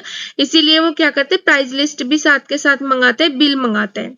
अगर कोई भी पर्टिकुलर प्रोडक्ट में कोई मिस होता है, कोई प्रोडक्ट, या फिर कोई क्वालिटी में कुछ गड़बड़ होती है, या क्वांटिटी में गड़बड़ होती है, प्राइस में कुछ गलत फहमी होती है, तो वो उसको रिटर्न भी कर सकते हैं सप्लायर को। ठीक है, लास्ट जो मेनली लास्ट जो स्टेप आता है प्रोसीजर में, वो आता है पेमेंट का। ठीक है, पेमेंट क्या होगा, अगर सेटिस्फेक्शन होता है प्रॉपर तरीके से, भाई क्वालिटी भी अच्छी है, क्वांटिटी भी अच्छी है, प्राइस लिस्ट भी सेम है, तो जो परचेजिंग ऑफिसर है वो क्या कर देगा, सप्लायर को पेमेंट कर देगा। नेक्स्ट हम बात करने वाले हैं टेंडर और ई टेंडर की। तो टेंडर क्या होता है, ये एक टाइप की ऐसी प्रोसेस होती है जिसमें ऑर्गेनाइजेशन, यानी कि कोई स्पेसिफिक एक ऑर्गेनाइजेशन है, और अगर उसको कोई मटेरियल की नीड्स होती है, ठीक है, तो वो क्या करता है, वो डिफरेंट सप्लायर, यानी कि डिफरेंट पार्टीज को ये क्या करता है, टेंडर का प्रपोजल देता है। ठीक है, उसमें क्या होता है, जितने भी पार्टीज होती है, जितने भी सप्लायर्स होते हैं, वो अपने अपने कोटेशन इसमें फिल करते हैं टेंडर में। ठीक है। और उसके बाद जो भी स्पेसिफिक ऑर्गेनाइजेशन को सही लगता है, लाइक रेट हो गया, ठीक है, उनकी सर्विसेज हो गई, उनका पैकेजिंग हो गया, मतलब बहुत सारी चीजों को वो सारी चीजें उसमें फिल करते हैं टेंडर में, और उसके बाद वो उनको सबमिट कर देते हैं। उसके बाद फिर डिसीजन होता है कि किसको ये पर्टिकुलर टेंडर चाहिए होता है। यानी कि सिंपल सी लैंग्वेज में अगर मैं आपको बताऊं तो क्या होता है, मेनली ये एक ऐसी टाइप के प्रोसेस है जिसमें ऑर्गेनाइजेशन, ठीक है, ऑर्गेनाइजेशन में जो भी पर्सन वर्क करता है उसको जो भी नीड्स होती हैं, गुड्स का मतलब यहाँ पे क्या है, सर्विसेज या फिर आप मटेरियल भी बोल सकते हो, ठीक है। गुड्स का मतलब होता है मटेरियल। तो जो भी मटेरियल उसको चाहिए होता है वो क्या करता है, पार्टीज को इनवाइट करता है टेंडर के लिए, और उसके बाद उनको बोलता है कि वो अपने प्रपोजल को सबमिट करें, ठीक है। यानी कि जो भी उनको ऑर्गेनाइजेशन को मटेरियल चाहिए होता है उसके रिगार्डिंग जो भी प्रपोजल है वो अपना सबमिट करें, that is called tender. E tender की अगर बात करूं तो ई टेंडर का मतलब है इलेक्ट्रॉनिक टेंडर, यानी कि इस प्रोसेस में प्रोसेस सेम रहेगी, लेकिन इसमें क्या है, कोई भी पेपर या पेन का यूज नहीं होगा, सारा जो होगा इलेक्ट्रॉनिक मशीन से होगा, इसीलिए इसको बोला गया ई टेंडर, यानी कि ये ऑनलाइन माध्यम से होगा, ठीक है।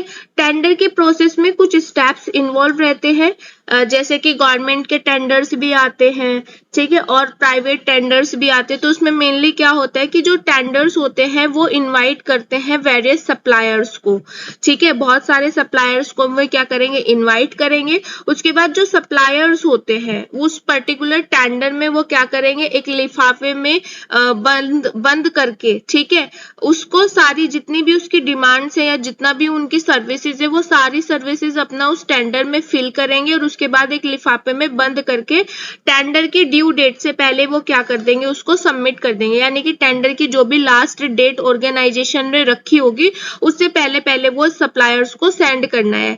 मेनली उसमें होता क्या है, फॉर्म फिलअप होता है, फॉर्म में सारी रिक्वायरमेंट्स ऑर्गेनाइजेशन की लिखी होती हैं, लाइक रेट लिस्ट हो गया, पैकेजिंग हो गया, उसके बाद फॉरवर्डिंग चार्ज हो गया, सेल्स टैक्स हो गया, तो ये सब उनको भरना होता है, किनको, सप्लायर्स को, ठीक है। उसके बाद टेंडर ओपन होता है, जब भी उसकी लास्ट डेट चली जाती है वो उसको ओपन होता है, और उसके टाइम पे यानी कि जब वो टेंडर ओपन होता है वहां पे सारे सप्लायर्स क्या रहेंगे, रिप्रेजेंट रहेंगे उस टाइम पे। यानी कि ऐसा नहीं है कि ये सप्लायर्स के बाद देखा जाएगा, नहीं, उनकी प्रेजेंस में ही ये टेंडर ओपन होगा। उसके बाद फिर होता क्या है कि जो परचेज ऑफिसर्स होता है ऑर्गेनाइजेशन का, क्योंकि परचेज उसी को करना है, सप्लायर से खरीदना किसको है, परचेज ऑफिसर्स को, तो वो क्या करते हैं, सारे के सारे जितने भी टेंडर्स होते हैं उसको रिसीव करता है, और उसके बाद एक कंपैरेटिव स्टेटमेंट बना लेता है। कंपैरेटिव स्टेटमेंट का क्या मतलब है, यानी कि डिफरेंट डिफरेंट सप्लायर्स होते हैं तो सारी की चेकलिस्ट बना लेते हैं कि भाई इसने इस मटेरियल को ये रेट में दिया है, उसके बाद इसने सेकंड सप्लायर ने इस मटेरियल को इस रेट में दिया, तो एक लिस्ट बना लेते हैं जिसमें सारे रेट लिस्ट होते हैं, ठीक है। उसके बाद फिर क्या होता है, जो भी परचेज ऑफिसर को, जो भी ऑर्गेनाइजेशन जो भी परचेज ऑफिसर को गुड्स यानी कि मटेरियल सबसे सही बेनिफिट लगता है, लोवेस्ट रेट पे लगता है कि भाई इसने सबसे कम रेट पे दिया है, वो उसको क्या कर लेता है, उसको रिसीव कर लेता है। यानी कि वो टेंडर क्या हो जाता है, एक्सेप्ट हो जाता है, जिसका भी लोवेस्ट रेट होगा वही टेंडर क्या हो जाएगा, एक्सेप्ट हो जाएगा। ऐसा नहीं है कि सिर्फ रेट देखा जाता है, इसमें क्वालिटी भी देखी जाती है, सप्लाई पीरियड भी देखा जाता है कि कितने टाइम में वो सप्लाई कर रहा है, एक्सपेंसेस भी देखे जाते हैं, जैसे कि सेल्स टैक्स हो गया, पैकेजिंग हो गया, फॉरवर्डिंग चार्ज हो गया, तो ये सारी की सारी चीजें कंसीडर की जाती है, और जिसमें ऑर्गेनाइजेशन के परचेज ऑफिसर को बेनिफिट लगता है वो टेंडर क्या हो जाता है, पास हो जाता है। तो कुछ ऐसे स्टेप्स है जो टेंडर की प्रोसेस में इंक्लूडेड होते हैं। सेकेंड यूनिट में हम बात करने वाले हैं इन्वेंट्री कंट्रोल टेक्निक्स की, जिसमें हमें बात करना है economic order quantity, reorder quantity level, inventory turnover, inventory management of central drug store like storage condition, method of storage, distribution, maintain cold chain, device used for cold storage like refrigerator, ILR, ठीक है, walk in cold room। और next हम बात last में हमें बात करनी है FEFO एंड FIFO यानी कि FIFO एंड FIO, ठीक है, मेथड्स की बात करने वाले हैं। तो इस पर्टिकुलर यूनिट्स में जितनी भी टेक्निक्स हैं वो है कि अगर आप अपना मेडिकल स्टोर ओपन करते हैं तो आपको अपने मेडिकल स्टोर को कैसे ड्रग से सेटअप करना है। ठीक है, उसमें फाइनेंस से लेके यानी कि उसमें पेमेंट से लेके और ड्रग्स आपको सारी की सारी टेक्निक्स इसमें इंक्लूड रहेंगी। सबसे पहला जो इसमें टॉपिक आता है वो है हमारा इन्वेंट्री कंट्रोल टेक्निक्स। तो इन्वेंट्री कंट्रोल टेक्निक्स क्या होती है? इन्वेंट्री कंट्रोल टेक्निक्स का मतलब होता है कि सपोज करो आप कल के टाइम पे अपना मेडिकल स्टोर ओपन करते हो, ठीक है, उसमें क्या है, आप उतना ही इन्वेस्टमेंट करते हो जितना कस्टमर की जो डिमांड है वो फुलफिल हो जाए, that is called inventory control techniques. या फिर हम अपने बिजनेस को सेटअप करने के लिए जो भी इन्वेस्टमेंट में कंट्रोल करते हैं उसको हम बोलते हैं इन्वेंट्री कंट्रोल टेक्निक्स। अब इन्वेस्टमेंट में कंट्रोल करने का मतलब ये नहीं होता कि आपने बिजनेस तो ओपन कर लिया, यानी कि आपने मेडिकल स्टोर तो ओपन कर लिया लेकिन उसमें प्रॉपर मेडिसिन है ही नहीं, आपके पास कस्टमर आ रहे हैं और वो अपनी डिमांड फुलफिल किए बिना ही वापस जा रहे हैं, तो ये इन्वेंट्री कंट्रोल टेक्निक्स का पार्ट नहीं है। ठीक है, तो इन्वेंट्री कंट्रोल टेक्निक्स का कौन सा पार्ट है? ये वो वाला पार्ट है जिसमें आप सिर्फ उतना ही इन्वेस्टमेंट करें जिससे जो कस्टमर है उनकी डिमांड फुलफिल हो जाए। क्योंकि जब भी हम अपना मेडिकल स्टोर ओपन करते हैं तो हम ऐसा नहीं कि एक साथ बहुत सारी दवाइयों को भर लेते हैं अपने मेडिकल स्टोर में, हम उतनी दवाई उतनी क्वांटिटी में लेके आते हैं जिससे कि क्या हो सके, जो पेशेंट्स हैं, जो कस्टमर है, उनकी डिमांड फुलफिल हो जाए। तो ये क्या होते हैं, बिजनेस करने की टेक्निक्स होती है। अगर आप कल के टाइम पे अपना मेडिकल स्टोर ओपन करते हो तो सबसे ज्यादा जरूरत है आपको इन्वेंट्री कंट्रोल टेक्निक को अप्लाई करने की। उससे क्या होता है कि आपका मेडिकल सबसे अच्छा चलेगा। ठीक है, क्योंकि इसमें वो टेक्निक्स होती हैं, वो सारी चीजें इसमें होती हैं जो एक अच्छे बिजनेस को प्रमोट करने के लिए नीड होती है। जैसे कि सबसे पहले कस्टमर की डिमांड को फुलफिल करना, अपने मेडिकल स्टोर में उतना क्वांटिटी में आप सामान रखोगे, मेडिसिन रखोगे जितना कस्टमर को नीड हो।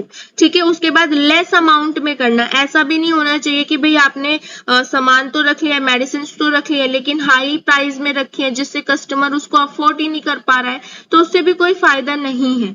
तो ये सारी की सारी जितनी भी टेक्निक्स आती हैं ये इन्वेंट्री कंट्रोल्स में आती हैं। अब इन्वेंट्री कंट्रोल करने के लिए कुछ टेक्निक्स यूज होती हैं जो हम आगे अभी पढ़ने वाले हैं।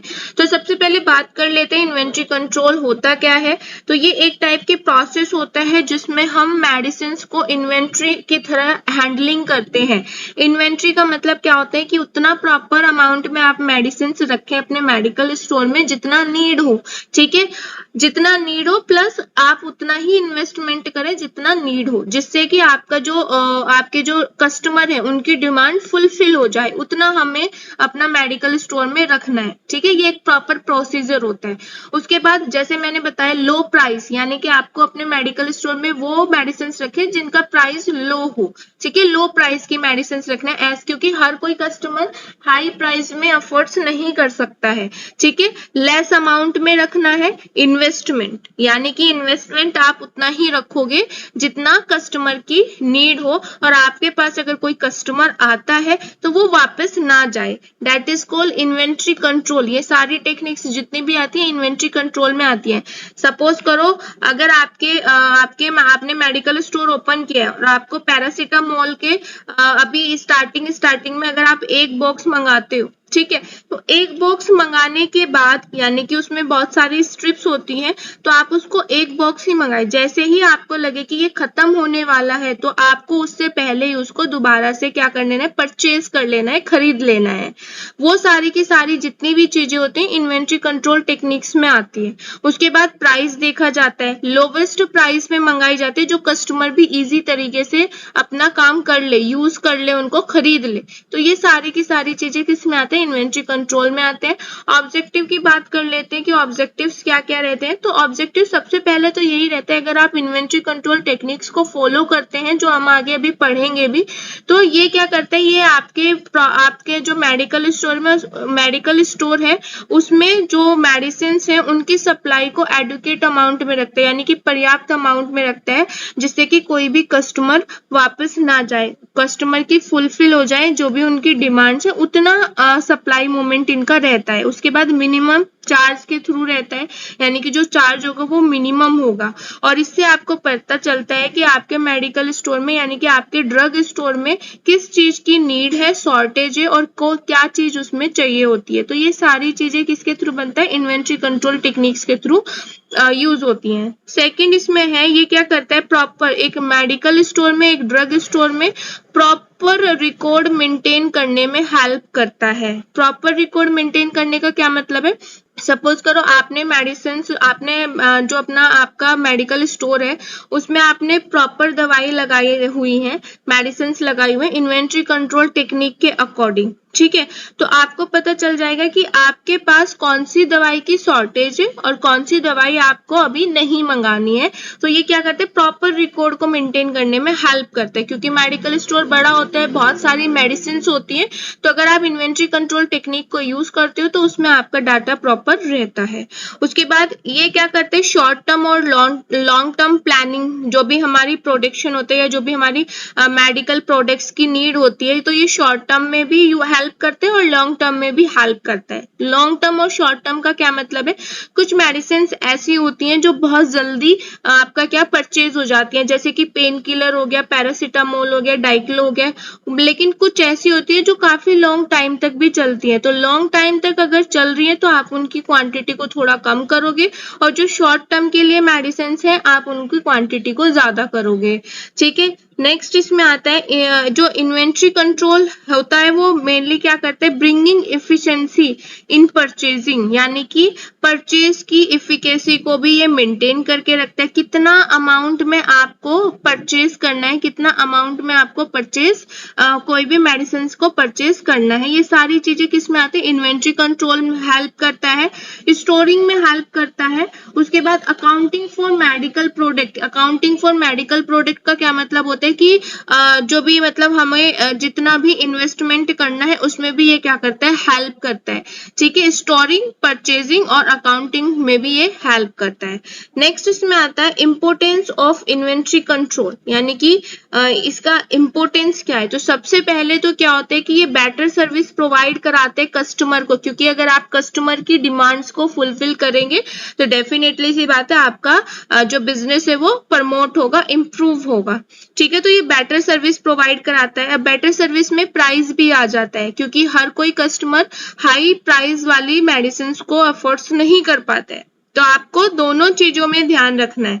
और सबसे बड़ी बात, ऐसा भी नहीं है कि आप सस्ती दवाई के चक्कर में आप उसकी जो क्वालिटी है उसको कम कर देते हैं। तो आपको इन तीनों चीजों का यानी कि आपको प्रॉपर तरीके से कस्टमर का ध्यान रखना है। सेकंड इसमें है continuity of production operation. Continuity का मतलब है कि अगर कोई भी मेडिसिन खत्म हो जाती है तो ऐसा नहीं है कि आप तब मंगाएं जब आपके पास कस्टमर आए, आपको कस्टमर ने आपसे दवाई मांगी है और तब आपको पता चले कि अच्छा ये मेरे मेडिकल स्टोर में खत्म हो गई, तो आप कस्टमर को बोलो। उसका क्या होता है, नेगेटिव इफेक्ट जाता है कि कस्टमर ऐसे ही वापस जा रहे हैं। तो आपको पहले से ही एक कंटिन्यूटी बना के रखनी है, ठीक है। कंटिन्यूटी में दोनों चीजें आती हैं। एक सबसे पहले जो बात आती है वो आती है कि देखिए ऐसा भी नहीं होना चाहिए कि आप इतनी दवाई मंगा लें जो कस्टमर आए भी नहीं है और वो एक्सपायर होके बेकार हो जाते हैं, तो इतना भी नहीं मंगाना है। लेकिन इतना मंगाना है कि जो वापस कस्टमर ना जाए। तो ये कंटिन्यूटी प्रोडक्शन ऑपरेशन होता है। Reduce the risk of loss, ठीक है। जैसे अभी बताया कि ऐसा भी नहीं होना चाहिए कि भाई आपने उतनी दवाई मंगा ली जितना वो बिकी भी नहीं और एक्सपायर होने के बाद वो लॉस हो गई, इतना भी नहीं होना चाहिए। उसके बाद प्रोटेक्ट वेरिएशन इन आउटपुट, यानी कि जो हमारा आउटपुट है वो प्रॉपर तरीके से मेंटेन होना चाहिए, सही होना चाहिए, ठीक है। उसके बाद check on loss of material. अगर कोई मटेरियल लॉस हो जाता है, अगर कोई सपोज करो आपके मेडिकल स्टोर में काफी सारी मेडिसिन रखी रहती हैं, तो ऐसा नहीं होना चाहिए कि कोई जो मटेरियल है, कोई जो मेडिसिन है वो लॉस हो जाती है और आपको पता भी नहीं चलता, क्योंकि जैसे मेडिकल स्टोर में बहुत सारी ऐसी मेडिसिन होती है जिनको आपको प्रॉपर डाटा रखना चाहिए।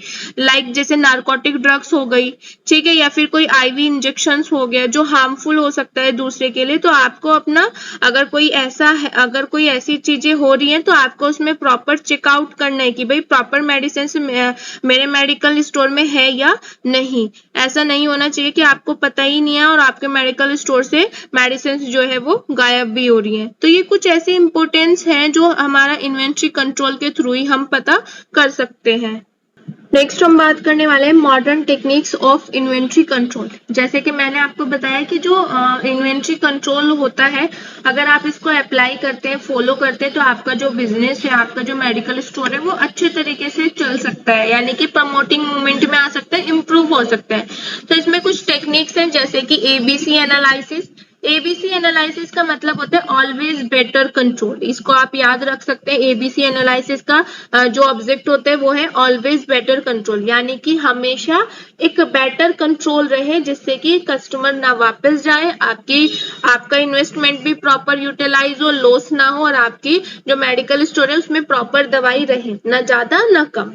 ठीक है, तो एबीसी एनालिसिस 3 टाइप से ये क्लासिफाई हुई है ग्रुप में, category A, category B and category C. अब इसमें क्या है कि ये कोई बोलने वाली बात नहीं है, ये आप अपने मेडिकल स्टोर में भी अप्लाई कर सकते हैं। अगर आप अपना बिजनेस ओपन करते हैं, मेडिकल स्टोर ओपन करते हैं, फार्मेसी ओपन करते हैं, तो आप उसमें ये सारी टेक्निक्स यूज कर सकते हैं। एबीसी एनालिसिस का मेन ही एम ही यही है कि वो क्या करेगा, ऑलवेज बेटर कंट्रोल रखेगा आपके बिजनेस में, आपके फार्मेसी में। तो ये 3 टाइप से क्लासिफाई होती है, कैटेगरी ए, बी एंड सी।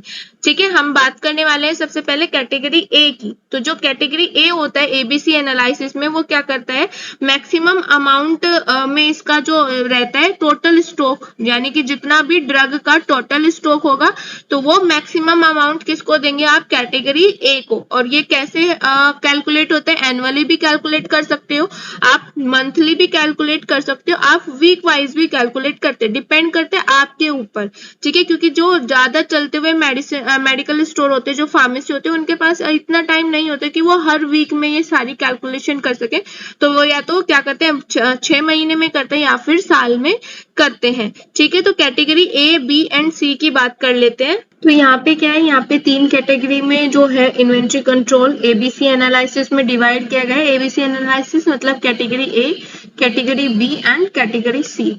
ठीक है, तो मेनली होता है क्या है, देखिए हमारा जो मेडिकल स्टोर होता है उसमें बहुत सारी दवाई होती है, तो हमें क्या करना है, मैनेज करके चलना है कि क्योंकि उसमें पुरानी दवाई भी होंगी जो बहुत जल्दी एक्सपायर होने वाली है, कुछ ऐसी नई दवाई भी होंगी जो अभी अभी रिसेंटली आई है। तो हमें क्या करना है, बैलेंस करके चलना है जिससे कि हमारा जो कस्टमर है वो भी वापस ना जाए और आपके जो मेडिकल स्टॉक है, ठीक है, मेडिकल का जो स्टॉक है उसमें भी कोई जो दवाई है वो लेस ना हो, ठीक है, खराब ना हो, ऐसे ही वो यूटिलाइज हो। तो हमें क्या करना है, मैनेज करके चलना है। अब ऐसा तो है नहीं कि आप पर डे देखें कि अच्छा भाई इस मेडिसिन का ये एक्सपायरी डेट है या ये एक्सपायरी डेट है, तो उस टेक्निक्स को हम अप्लाई करते हैं जिसमें हमारा ये सुटेबल एक तरीके से बनी रहती है। आप सपोज करो हमारे पास क्या है, 100 दवाई है, ठीक है, एग्जाम्पल के लिए हम क्या कर लेते हैं, 100 दवाई ले लेते हैं।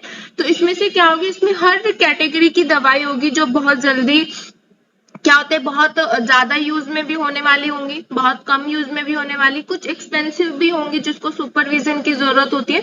तो हम उनको क्या कर लेते हैं, कैटेगराइज्ड वाइज क्या कर लेते हैं, डिवाइड कर लेते हैं, ए, बी एंड सी। हमने इसमें 3 कैटेगरी बना ली।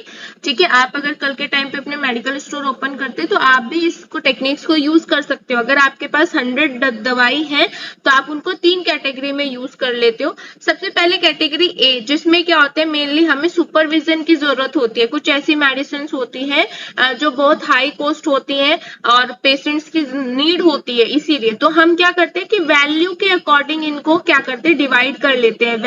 वैल्यू का मतलब कितना वैल्यू है इनका, ठीक है।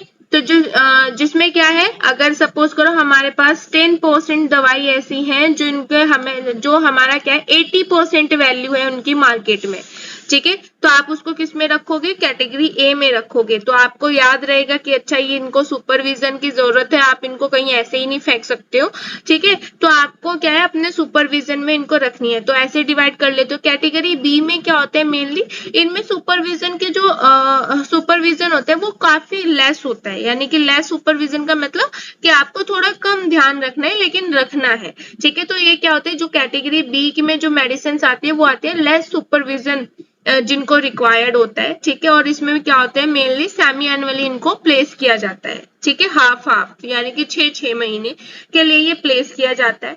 कैटेगरी सी में क्या होता है, कैटेगरी सी में वो वाली मेडिसिन आती हैं जो मेनली उनकी वैल्यू तो डेफिनेटली से ज्यादा होती है, क्वांटिटी ज्यादा होती है, लार्ज क्वांटिटी में, जैसे पैरासीटामोल, आइबुप्रोफेन, विक्स हो गया। तो ये क्या है, नॉर्मली बहुत ज्यादा यूज होने वाली है। और इनमें बट इनका क्या है कि इनका जो सुपरविजन होता है, डेफिनेटली सी बात है, सुपरविजन करेंगे लेकिन उतना ज्यादा नहीं होता है, और जो हमारी जो इनका रेट होता है वो उतना हाई नहीं होता है। तो कैटेगरी ए में आप उन मेडिसिन को रखोगे जिनका इन्वेस्टमेंट ज्यादा हुआ है और सुपरविजन की रिक्वायरमेंट ज्यादा है, बट ये जो यूज होती है ये थोड़ा कम क्वांटिटी में जाती है। उसके बाद कैटेगरी बी में क्या होता है, लेस सुपरविजन की जरूरत होता है, सेमी एनुअली हम इनको मंगा सकते हैं, ऑर्डर कर सकते हैं, ठीक है। और इनमें क्या है, मेनली ये नेसेसरी होते हैं, ये जाते रहते हैं, ठीक है। कैटेगरी सी में वो नॉर्मल मेडिसिन आती है जो हम कॉमन लाइफ में, जैसे कि आपको पेन, हेडेक सबको होता है, आज के टाइम में पेन होता है, तो आपने ये पैरासीटामोल, आइबुप्रोफेन, डाइक्लोफिनेक या कोई भी पेन किलर, ये नॉर्मल विक्स,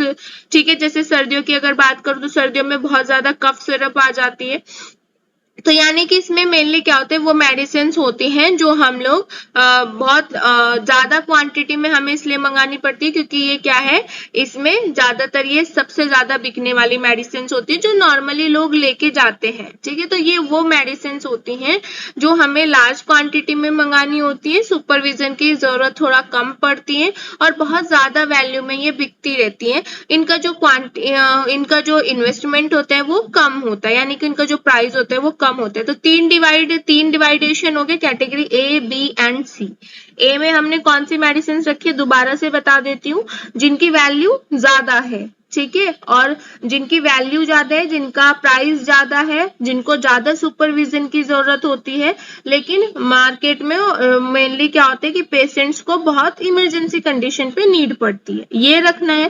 कैटेगरी बी में हम क्या करते हैं, सेमी एनुअली प्लेस करते हैं। सेमी एनुअली प्लेस का मतलब है जैसे देखिए गर्मी में क्या होता है, सर्दी में क्या होता है, बीमारी के अकॉर्डिंग, सीजनल जो बीमारी होती है, बरसात में बुखार ज्यादा होता है तो उसके अकॉर्डिंग, सर्दी में क्या होता है, जुकाम खांसी होती है तो कफ सिरप, विक्स सबसे ज्यादा रखी जाती है। तो बी में हम उस टाइप की जिनको लेस सुपरविजन की जरूरत है। कैटेगरी सी में नॉर्मल मेडिसिन जो आप अपने घरों में भी स्टोर करके रख सकते हैं, जैसे कि पैरासीटामोल होता है तो इमरजेंसी के लिए सब अपने घरों में 1-2 स्ट्रिप्स रख लेते हैं कि भाई चलो जरूरत पड़ेगी तो हम ले लेंगे। पेन किलर हो गया, ठीक है, और उसमें क्या है आपका मूव वगैरह हो गए, जो पेन को रिलीफ करने के लिए जो मूव आती है, ट्यूब्स वगैरह आती है, उनको हम इसमें यूज कर सकते हैं। जिनको लेस सुपरविजन की जरूरत होती है वो जल्दी बिकती रहती है, ठीक है, चाहिए ही आपको इसमें, वो सारी मेडिसिन इसमें आती है कैटेगरी सी में।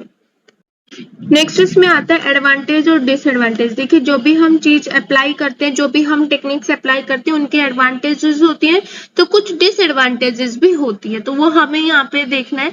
एडवांटेजेस की अगर मैं बात करूँ, ऑलवेज बेटर कंट्रोल एनालिसिस का, तो एक इसमें क्या रहता है, आपका प्रॉपर लेवल रहता है, कंट्रोल रहता है आपका प्रॉपर मेडिसिन पे, आपको पता होता है कौन सा सुपरविजन में करना है, कौन सा लेस सुपरविजन में करना है, कौन सा नॉर्मल में करना है, कौन सी मेडिसिन किस टाइम जा रही है, ठीक है।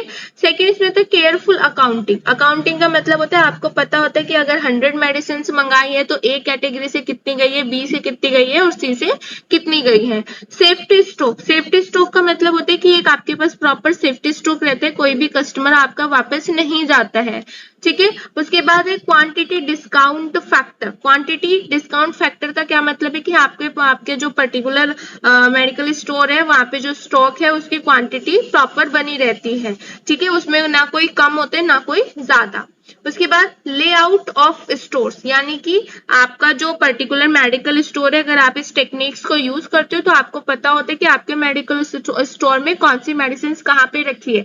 तो अगर कस्टमर आते हैं तो आपका क्या है, एक पॉजिटिव इफेक्ट जाते हैं, क्योंकि नेगेटिव इफेक्ट तब जाएगा जब आपको ही पता नहीं होगा कि आपके मेडिकल स्टोर में कौन कौन सी मेडिसिन रखी है।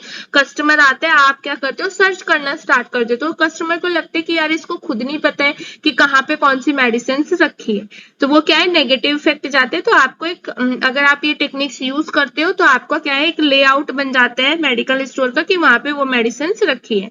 डिसएडवांटेजेस की बात कर लेते हैं। अब ये जो एबीसी एनालिसिस है, देखिए ये जो बहुत बड़ी इंडस्ट्रीज होती है उनमें ये अप्लाई नहीं किया जा सकता, क्योंकि वहां पे क्या होता है लोड्स ऑफ मेडिसिन रखी रहती है, एक लार्ज नंबर में ड्रग्स जो है वो रखी रहती है, तो उनका जो रिकॉर्डिंग है, उनका कैलकुलेशन है, वो बहुत ज्यादा डिफिकल्ट होता है। तो इसमें ये एबीसी एनालिसिस यूज नहीं हो पाएगी। सेकंड होता क्या है, अब मैंने आपको बताया था कि सी कैटेगरी में हम वो मेडिसिन रखते हैं जो मेनली क्या है हमारी काफी ज्यादा यूज होती हैं, जो नॉर्मली हम यूज करते हैं, ठीक है, जैसे कि पेन किलर हो गया। अब सबसे पहले क्या था हम पेन किलर में आइबुप्रोफेन यूज करते थे, पैरासीटामोल हम फीवर में यूज करते थे, ठीक है। अब हमने सपोज करो हमारे पास आइबुप्रोफेन के 100 स्ट्रिप्स है, ठीक है, और पैरासीटामोल के हमारे पास 95 स्ट्रिप्स हैं। यहाँ पे मैं आपको शो कर देती हूँ, ठीक है। तो यहाँ पे क्या है आपको 95 स्ट्रिप्स हैं, ठीक। अब क्या हुआ, जैसे जैसे डेवलपमेंट होते, क्योंकि डेवलपमेंट बहुत होता है, मैन्युफैक्चरिंग कंपनीज जो हैं वो एक से एक बढ़ के मेडिसिन बना रही है। अभी क्या था कि आपको अगर 2 बीमारी के लिए आपको 2 टैबलेट लेनी पड़ती थी, लेकिन आज के टाइम पे क्या है इंडस्ट्री ने जो फार्मास्यूटिकल कंपनीज है उन्होंने मॉडिफाई किया, और उन दोनों डिजीज के लिए आपको 2 मेडिसिन नहीं सिर्फ एक ही मेडिसिन आपको लेने की जरूरत है। जैसे कि एग्जांपल दूं कि अगर कोई पेशेंट है जिसको पेन भी हो रहा है बॉडी में और बुखार भी है, ठीक है, तो पहले हम पेन किलर अलग देते थे और पैरासीटामोल फीवर के लिए अलग देते थे, लेकिन आज के टाइम पे मेडिकल इंडस्ट्री जो है मॉडिफाई करने के बाद डाइक्लोर पैरा एक में ही कर दी, ठीक है। तो वो क्या हुआ, पेन भी खत्म हुआ और फीवर भी खत्म हुआ। तो इसमें क्या होता है, इसमें मेनली क्या है कि अगर आपने सी कैटेगरी में 2 मेडिसिन मंगा रखे 100 और 95, और मॉडिफाई हुआ, इंडस्ट्री ने मॉडिफाई किया, मार्केट में एक नई टैबलेट आई जिसमें ये दोनों मेडिसिन एक मेडिसिन में काम हो जाता है, ठीक है। तो आपको क्या है कि अगर आपके पास इनका स्टॉक बचा हुआ है और आपको क्योंकि वो भी लेने की जरूरत है, तो उसमें कहीं ना कहीं क्या हो जाता है, हमें इसमें लॉस हो जाता है। तो सी कैटेगरी में हम रखते हैं डेफिनेटली ज्यादा, जितना हम रेगुलर अमाउंट में उसको यूटिलाइज कर सके, लेकिन उतना ज्यादा भी नहीं होना चाहिए कि कल के टाइम पे अगर कोई अच्छी मेडिसिन आती है जो इन दोनों के कैपेबल में अच्छी है, तो फिर आपके लिए ये बेकार जाएंगी और आपको वो खरीदनी पड़ेगी, ठीक है। तो सेकंड जो हमारी डिसएडवांटेज है वो है increase stock of drug of category C में लीड टू डिटेरियोरेशन और ऑब्सोलेंस, ठीक है। डिटेरियोरेशन का मतलब क्या होता है, यहाँ पे मेनली गिरावट हो जाएगी, ठीक है, गिरावट होना, और एपर्चलन यानी कि जो अब यूज में नहीं होती है। जैसे बहुत सारी ऐसी मेडिसिन हैं मार्केट में जो मेनली उनके अलावा यानी कि उनके विरुद्ध में क्या हुआ दूसरी मेडिसिन आई, ठीक है। तो एपर्चलन का मतलब है कि अब इसको कोई यूज नहीं करता, आप इस ब्रांड को यूज कीजिए या फिर आप इस पर्टिकुलर मेडिसिन को यूज कीजिए। तो अगर आप हाई स्टॉक कर लेते कैटेगरी सी का तो ये डिसएडवांटेज आपको हो सकता है। सेकंड इसमें आता है मॉडिफिकेशन सेम है कैटेगरी बी में। हम लोग क्या करते थे, सेमी एनुअली रखते थे, 6 महीने में हम रखते थे, ठीक है। तो 6 महीने में हम रखते हैं और उसके बाद बीच में अगर कोई मॉडिफाई आता है, मॉडिफिकेशन होता है फार्मास्यूटिकल कंपनी का, तो और मार्केट में वो मेडिसिन चल रही है तो आपको वो रखनी पड़ेगी, और उसके बाद ड्रग कैटेगरी बी की जो ड्रग है वो आपका अनयूटिलाइज्ड होगी, आपके लिए बेकार जाएगी। तो कहीं ना कहीं इस चीज का ये डिसएडवांटेजेस भी है। सेकेंड जो टेक्निक्स हमारी आती है इन्वेंट्री कंट्रोल में वो है वीईडी एनालिसिस। वीईडी एनालिसिस का मतलब क्या होता है, वाइटल, इसेंशियल और डिजायरेबल एनालिसिस। जैसे एबीसी का क्या होता था, ऑलवेज बेटर कंट्रोल, ऐसे ही वीईडी का होता है वाइटल, इसेंशियल एंड डिजायरेबल। यानी कि आप अपने मेडिकल स्टोर में अगर 100 मेडिसिन मंगवाते हैं तो आप उनको इस अकॉर्डिंग सेटअप कर सकते हैं कि वाइटल बहुत जरूरी महत्वपूर्ण कौन है, इसेंशियल जरूरत कितनी है उसकी, और डिजायरेबल यानी कि डिजायरेबल का मतलब होता है कि किसी पेशेंट्स ने अपने अकॉर्डिंग कोई मेडिसिन मंगवाई, ठीक है, आप ऑर्डर दिया आपको और आपने वो मंगा दी, ठीक है। तो 3 कैटेगरी से हम यूज कर सकते हैं। जैसे वाइटल का मतलब होता है बहुत महत्वपूर्ण, जो बहुत ज्यादा जरूरी है। जैसे कि एग्जांपल दूं, जैसे सर्दियों की अगर मैं बात करूं तो सर्दियों में क्या होता है, हमें सबसे ज्यादा जो जरूरत होता है बहुत महत्वपूर्ण जो रहता है वो रहता है विक्स, क्योंकि कॉमन सी बात है सर्दियों सर्दी जुकाम होता रहता है। उसके बाद कफ सिरप, ये क्या है, हमारे लिए वाइटल है, बहुत ज्यादा जरूरी है सर्दी के लिए। गर्मी में बात की जाए तो जैसे कि सीजनल डिजीज चलती है, उनके अकॉर्डिंग आप अपने मेडिकल स्टोर में मेडिसिन रख सकते हैं। सेकेंड आते हैं इसेंशियल। इसेंशियल का मतलब होता है जरूरत, जरूरी, ठीक है। तो इसमें कि वो मेडिसिन रखे जाते हैं जो हमारा जरूरी है, बहुत ज्यादा जरूरी नहीं है लेकिन जरूरी है, वो हम इसमें रख सकते हैं।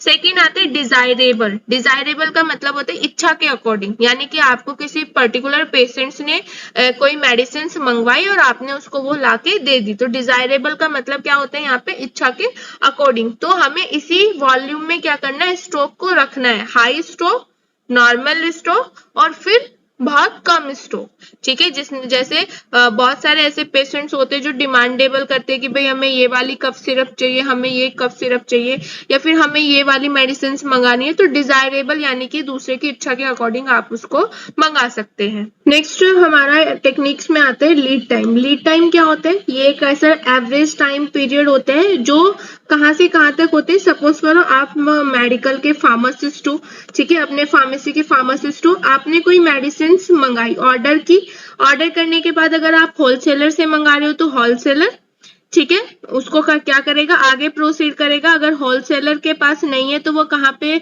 ऑर्डर देगा, मैन्युफैक्चरर कंपनी में देगा। और मैन्युफैक्चरर कंपनी किसको करती है, पहले होलसेलर को करेगी और होलसेलर फिर किसको करेगा, जहां से ऑर्डर आया था, यानी कि फार्मासिस्ट ने ऑर्डर दिया था तो वहां तक, यानी कि इसके बीच में जितना भी टाइम लगता है that is called lead time.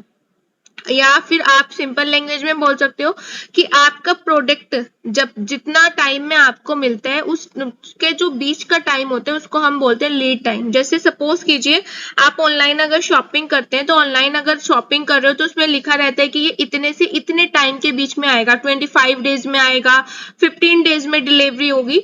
तो उस टाइम को हम क्या बोलते हैं, उस टाइम को हम बोलते हैं लीड टाइम। जब तक आपका प्रोडक्ट जो आपने ऑर्डर किया है आपको नहीं मिल जाता, तो उस बीच का जो टाइम पीरियड होता है उसको हम बोलते हैं लीड टाइम। अब मेनली ये कैसे मैनेज करता है आपके मेडिकल स्टोर को, सपोज करो आपको पता है कि भाई हमारे पास ये वाला स्टॉक कम है और हमें पता है कि इस मेडिसिन को मंगाने के लिए हमें 15 से 20 दिन लगेंगे, तो आप क्या करोगे, उससे पहले ही ऑर्डर दे दोगे जिससे कि वो आपके पास जो बचा हुआ स्टॉक है वो खत्म ना हो, उससे पहले ही आपके पास दूसरा स्टॉक आ जाए।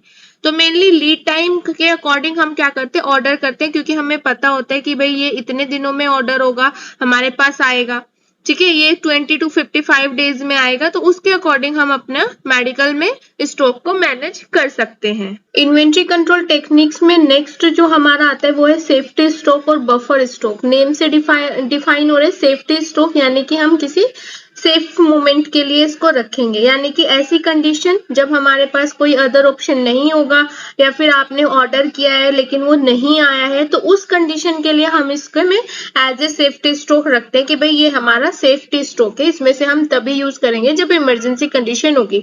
तो मेनली होता है क्या है कि ये जो स्टॉक होता है ये उस कंडीशन के लिए रखा जाता है, जैसे आपको पता है कि कुछ सीजनेबल बीमारी होती है, ठीक है, तो सीजनेबल बीमारी के लिए ये स्टॉक रखा जाता है। जब वो सीजनेबल बीमारी होती है तब आप इसको यूज कर सकते हो। इसको आप क्या बोल सकते हो, एडिशनल स्टॉक भी बोल सकते हो, ठीक है। एडिशनल स्टॉक क्यों बोल सकते हैं, क्योंकि हमने ये एक्स्ट्रा टाइम के लिए रखा है, जब हमारे पास कोई इमरजेंसी कंडीशन होगी। जैसे सपोज करो आपने ऑर्डर दिया है, ऑर्डर नहीं आया किसी रीजन की वजह से, तो हम इसको इमरजेंसी में काम कर सकते हैं। तो सेफ्टी स्टॉक और बफर स्टॉक क्या होता है, उस टाइम पीरियड के लिए होते हैं जब आपका ऑर्डर या तो आया नहीं है किसी भी कंडीशन की वजह से, ठीक है, या फिर किसी और कंडीशन की वजह से हम इसको यूज कर सकते हैं। इसको आप एक्स्ट्रा स्टॉक भी बोल सकते हो कि भाई ये एक्स्ट्रा में है।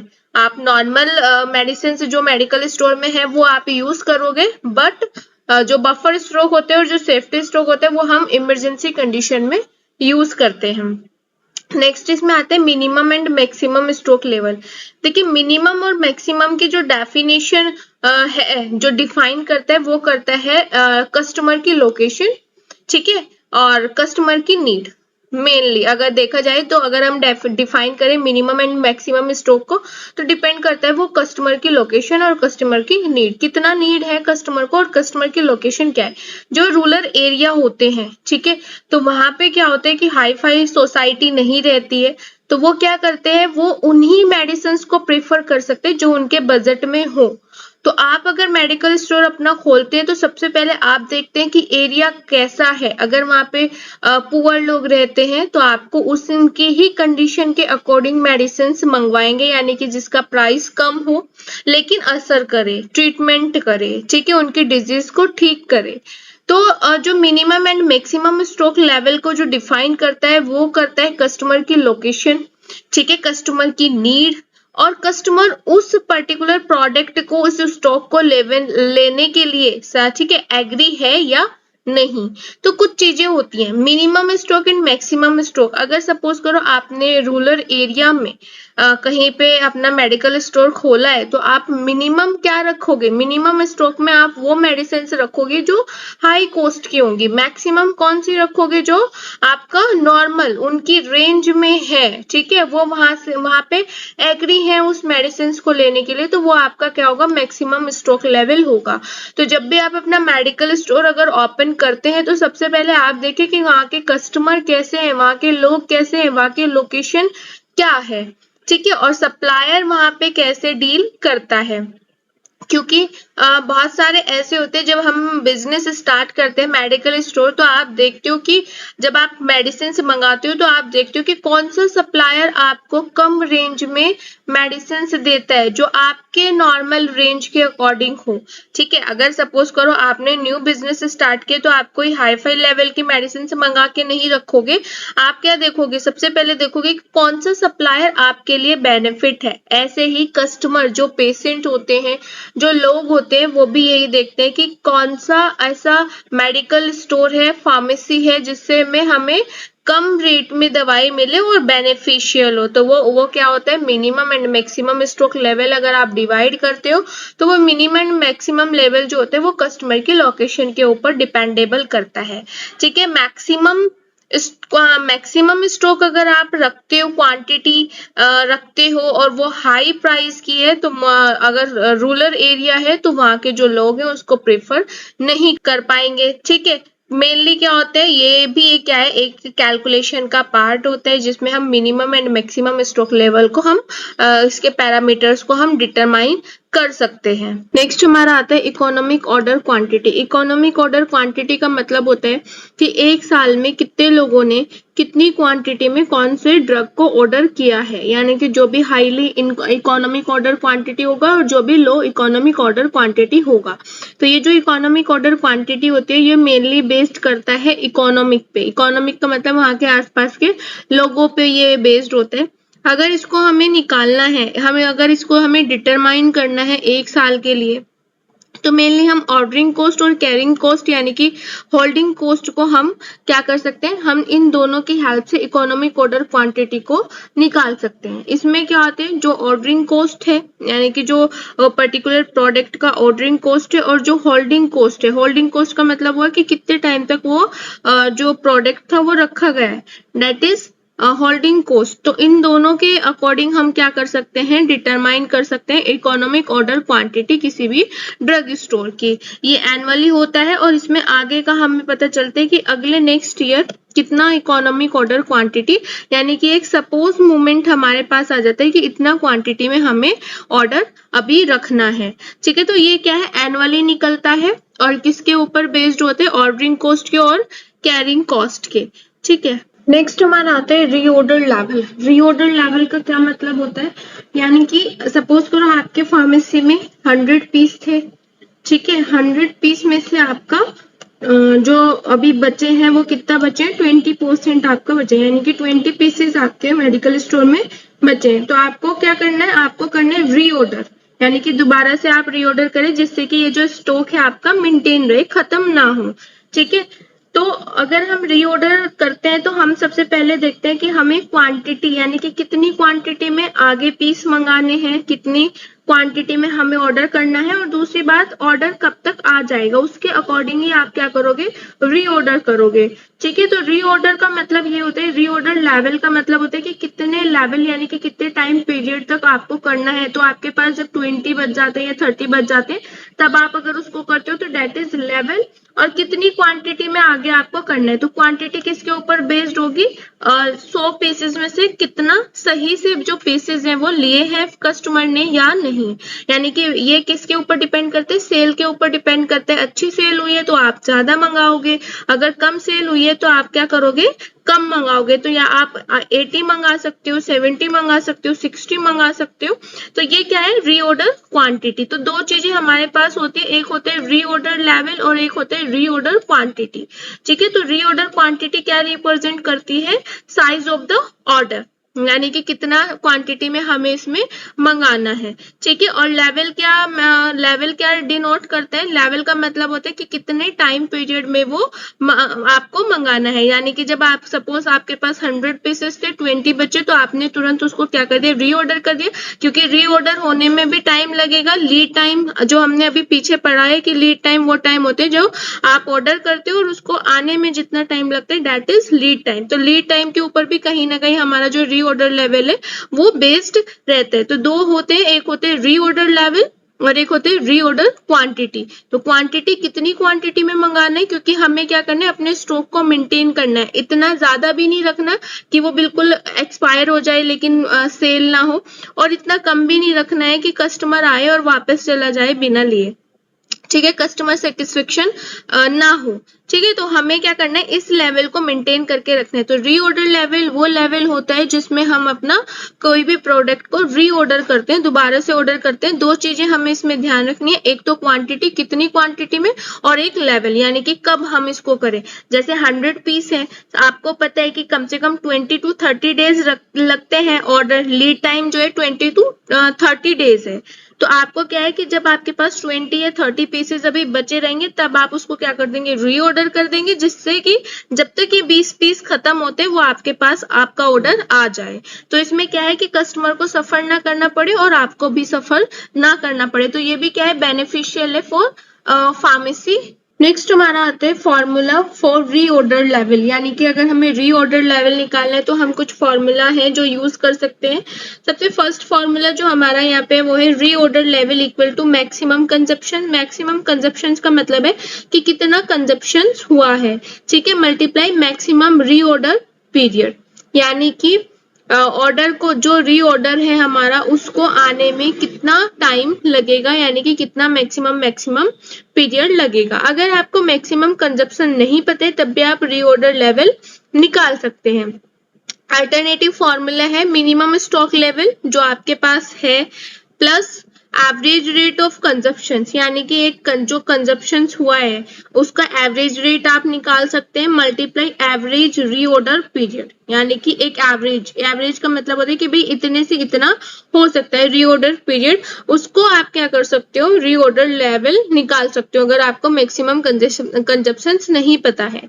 ठीक है, उसके बाद कंपनी के मेंटेन सेफ्टी स्टॉक के लिए भी आप इसको कैलकुलेट कर सकते हैं। Reorder level equal to safety stock. Safety stock का मतलब जो एडिशनल स्टॉक है, जो बफर स्टॉक है, plus average consumption per day, यानी कि एक दिन में कितना एवरेज कंजप्शन हो सकता है, और average lead time. Average lead time यानी कि मंगाने में, अगर आपने ऑर्डर किया है तो उसको आने में कितना टाइम लगेगा, उससे भी आप रीऑर्डर लेवल निकाल सकते हो। नेक्स्ट टॉपिक हमारे पास आता है inventory turnover. Inventory turnover, turnover का मतलब क्या होता है कि सपोज करो आप देखते हो कि एक साल में आपके फार्मेसी से कितनी मेडिसिन यानी कि कितना जो गुड्स था वो सेल हुआ, सोल्ड हुआ, ठीक है, बिका।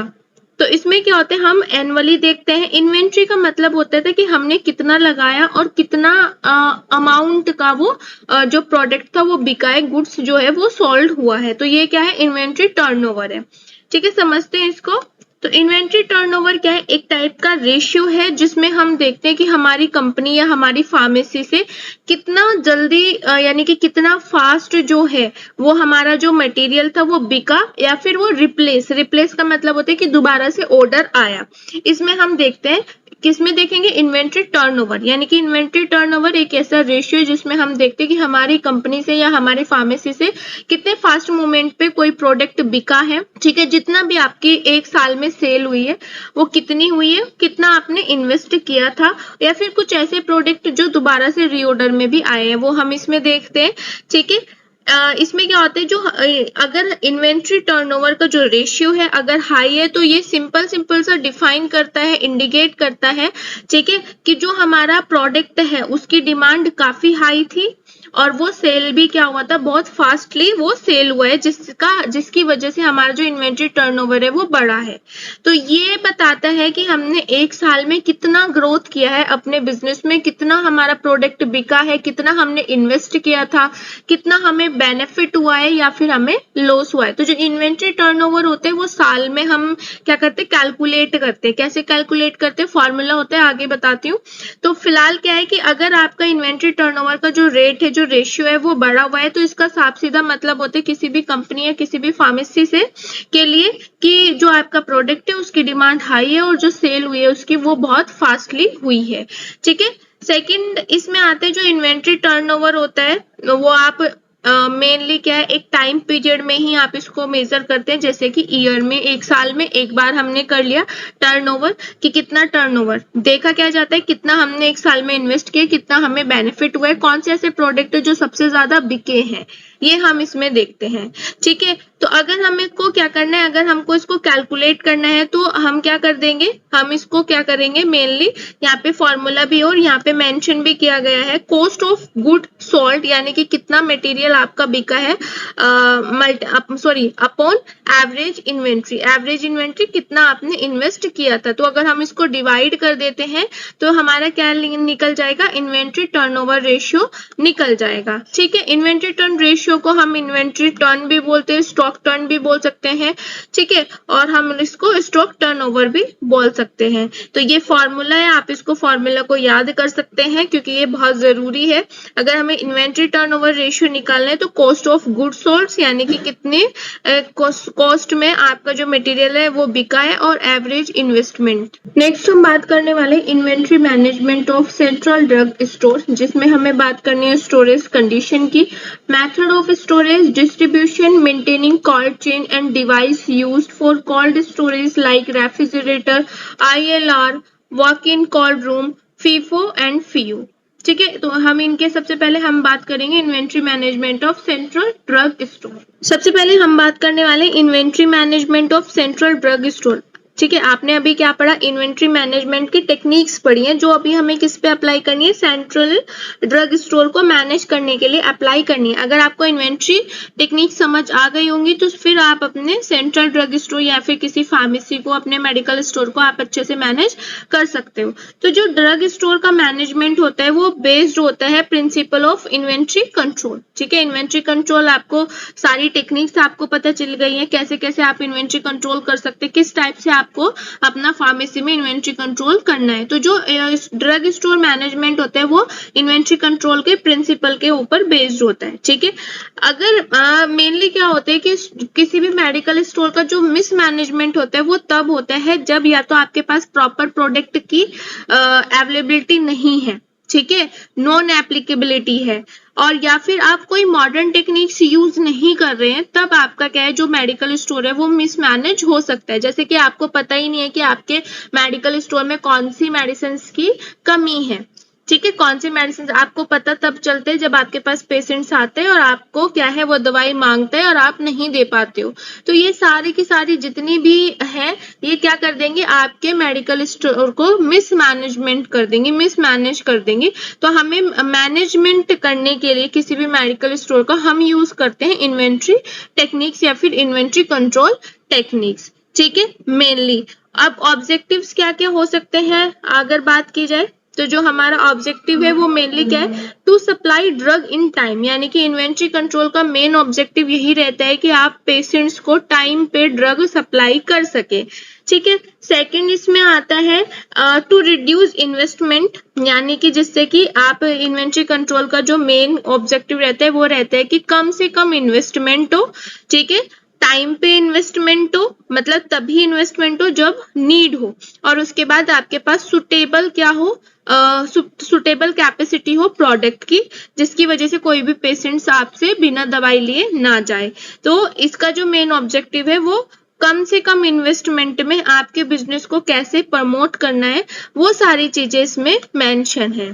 ठीक है, थर्ड इसमें क्या है, minimum efforts are made to procure goods at minimum price। इसका जो मेन ऑब्जेक्टिव है वो ये है कि ये मिनिमम प्राइस में अच्छे से अच्छे मटेरियल को पेशेंट्स के लिए एप्लीकेबल कर सके, जिसकी वजह से उनका जो ट्रीटमेंट है वो सही से हो सके। ठीक है, लेकिन इस मिनिमम प्राइस का मतलब ये नहीं है कि क्वालिटी जो है वो थोड़ी कम हो जाएगी, नहीं। इस जो इन्वेंट्री कंट्रोल मैनेजमेंट का जो प्रिंसिपल है वो कहता है कि आप मिनिमम प्राइस में अच्छी से अच्छी क्वालिटी की मेडिसिन आप पेशेंट्स को प्रोवाइड कराएं। उसके बाद to avoid stock out and storage. Definitely सी बात है, अगर इन्वेंट्री कंट्रोल टेक्निक्स आप यूज करते हैं तो आपको पता होता है कि कौन सा स्टॉक आपका आउट होने वाला है, खत्म होने वाला है, तो आप उसको फिर रीऑर्डर कर सकते हैं, या फिर किस मेडिसिन की स्टोरेज कम होने वाली है, यानी कि शॉर्टेज होने वाली है। ये सारी की सारी चीजें ये इसमें डिसाइड करता है। उसके बाद वेस्टेज आर अवॉइडेड। डेफिनेटली सी बात है कि ये जो इन्वेंट्री कंट्रोल है ये आपको वेस्ट मूवमेंट से बचाता है, वेस्ट मटेरियल से बचाता है। कैसे, सपोज करो अगर आपके पास पहले से ही 100 टैबलेट्स रखी हैं किसी भी मेडिसिन से, और आपका अगर आपको नहीं पता है कि 100 टैबलेट कहाँ रखी हैं, तो आप और मंगा लेते हो, तो ये जो 100 है ये फिर आपके लिए वेस्ट है। ठीक है, अगर एक्सपायरी हो रही है, क्योंकि मेडिसिन आती भी हैं, मेडिसिन पहले से रखी रहती है स्टोर में, तो सबसे पहले आप वो अप्लाई करोगे जो एक्सपायरी होने वाली है। ठीक है, तो ये सारी की सारी चीजें जो है वो कौन बताता है, इन्वेंट्री कंट्रोल हमें बताने में हेल्प करता है। नेक्स्ट हम बात करने वाले हैं स्टोरेज कंडीशन फॉर मेडिसिन, क्योंकि हर मेडिसिन की जो स्टोरेज कंडीशन होती है वो अलग अलग होती है। आपने देखा भी होगा कि जो भी हम मेडिसिन खरीदते हैं उन पर लिखा रहता है स्टोरेज कंडीशन, तो कुछ ऐसी होती है जिनको कूल प्लेस में स्टे करना होता है, कुछ ऐसी होती है जिनको रूम टेम्परेचर पे स्टे करना रहता है। ठीक है, कुछ ऐसी होती है जिनको हमें लाइट से दूर रखना है, जिससे कि वो उसके एनवायरनमेंट में ना आए। तो कुछ स्टोरेज कंडीशंस होती हैं, जैसे कोल्ड स्टोरेज। आपने देखा भी होगा कि हमें अगर हम मेडिकल स्टोर अपना ओपन करते तो एक रेफ्रिजरेटर हमारे लिए नेसेसरी होता है, तो वो उन मेडिसिन के लिए होता है जो कोल्ड स्टोरेज में रखना जरूरी है। ठीक है, उनको हम रूम टेम्परेचर पे नहीं रख सकते हैं, जैसे कि आपने देखा भी होगा कि आई ड्रॉप्स पे लिखा रहता है। ठीक है, आई ड्रॉप्स पे लिखा रहता है कि स्टोरेज इन कूल प्लेस। तो cold storage 2 to 8 degree centigrade. ठीक है, कोल्ड टेम्परेचर आपको जो मेंटेन करना है 8 to 25 degree centigrade. Room temperature जितना भी रहता है, जितना भी हमारा वर्किंग एरिया का रूम टेम्परेचर है, वार्म 30 to 40, इससे ज्यादा नहीं होना चाहिए। Excessive heat about 40 degree centigrade. तो इतना हमें स्टोरेज कंडीशन भी हमें कहीं ना कहीं मेंटेन करके अपना रखनी है। तो नेक्स्ट हमारे पास जो टॉपिक आता है वो है distribution of drug to wards, यानी कि इसमें हमें बात करनी है। आपको पता होगा कि हर हॉस्पिटल में एक फार्मेसी होती है, फार्मेसी जहाँ पे हमारी जो ड्रग्स हैं वो स्टोर रहती हैं। अब हमें बात करनी है कि हॉस्पिटल फार्मेसी से कैसे ड्रग का जो डिस्ट्रीब्यूशन है वो वार्ड में होता है। आपको पता होगा कि वार्ड जहाँ पे हमारे पेशेंट जो है वो एडमिटेड होते हैं, और उन पेशेंट्स को हम क्या बोलते हैं, इन पेशेंट। यानी कि इस पर्टिकुलर टॉपिक में हमें बात करनी है कि जो ड्रग का डिस्ट्रीब्यूशन होता है वो इन पेशेंट्स के साथ कैसे होते हैं और आउट पेशेंट्स के साथ कैसे होते हैं। अभी हम जो बात करने वाले हैं वो बात करने वाले हैं कि हॉस्पिटल फार्मेसी से कैसे जो हमारी मेडिसिन है वो वार्ड में पहुंचती है, उनका केयरिंग कौन करता है, उनका केयर टेकर कौन रहता है। तो दोनों की हम बात करने वाले हैं, वार्ड और हॉस्पिटल फार्मेसी। ठीक है, तो मेनली होता क्या है कि जब मैन्युफैक्चरर से कोई भी मेडिसिन से सप्लाई होती है तो वो प्रॉपर ओरिजिनल पैकिंग में होती है, जिसकी वजह से वो ड्यूरिंग द डिलीवरी वो टूट फूट ना जाए, तो प्रॉपर पैकिंग लगाई जाती है। बट मेनली होता क्या है कि जब आप इसको वार्ड में लेके जाते हैं तो ओरिजिनल पैकिंग में लेके जाना ना सुटेबल है और ना ही पॉसिबल है। इसीलिए क्या होता है कि जो मेडिसिन हॉस्पिटल फार्मेसी से वार्ड में जाती है वो क्लीन कंटेनर में जाती है। ठीक है, क्लीन कंटेनर में जाएगी। दूसरी बात, जिससे कि उनकी जो ओरिजिनल प्रॉपर्टी है वो प्रिजर्व रहे, यानी कि बची रहे। तो हमें क्या है, क्लीन कंटेनर में मेडिसिन को लेके जाना है। ठीक है, सेकंड इसमें आता है कि जो मेडिसिन का नेम है और जो क्वांटिटी है वो प्रॉपर तरीके से लेबल रहे, मेंशन रहे, जिसकी वजह से आपको इजी हो आइडेंटिफाई करने में। थर्ड इसमें आता है कि जब भी आप वार्ड में मेडिसिन को लेके जाते हैं तो जो भी हर मेडिसिन का जो प्रिकॉशन होता है वो अलग अलग होता है, तो प्रिकॉशन को आपको मेंटेन करके रखना है, यानी कि सुटेबल प्रिकॉशन के साथ आपको उनको वार्ड में रखना है। उसके बाद जैसे ही वो यूज हो जाती हैं तो जो हमारा ओरिजिनल एम्प्टी कंटेनर है उसको आप डिस्पोज करेंगे, जिसकी वजह से वो कोई और अदर उसको मिसयूज ना करे। तो इसकी वजह से हमें क्या करना है, वो डिस्पोज करना है जो हमारा ओरिजिनल एम्प्टी कंटेनर है। नेक्स्ट इसमें आता है कि जब आप कंटेनर को डिस्ट्रॉय करते हो तो सबसे पहले बात तो कोई ना कोई रिस्पॉन्सिबल पर्सन वहां का होना चाहिए, हॉस्पिटल का कोई भी रिस्पॉन्सिबल पर्सन वहां पे होना चाहिए। और जब आप उसको डिस्ट्रॉय करते हैं तो आप उसका रिटर्न स्टेटमेंट लेके उसके सिग्नेचर भी आपको कराने हैं, ये जरूरी है क्योंकि कल को आप पे बात ना आए।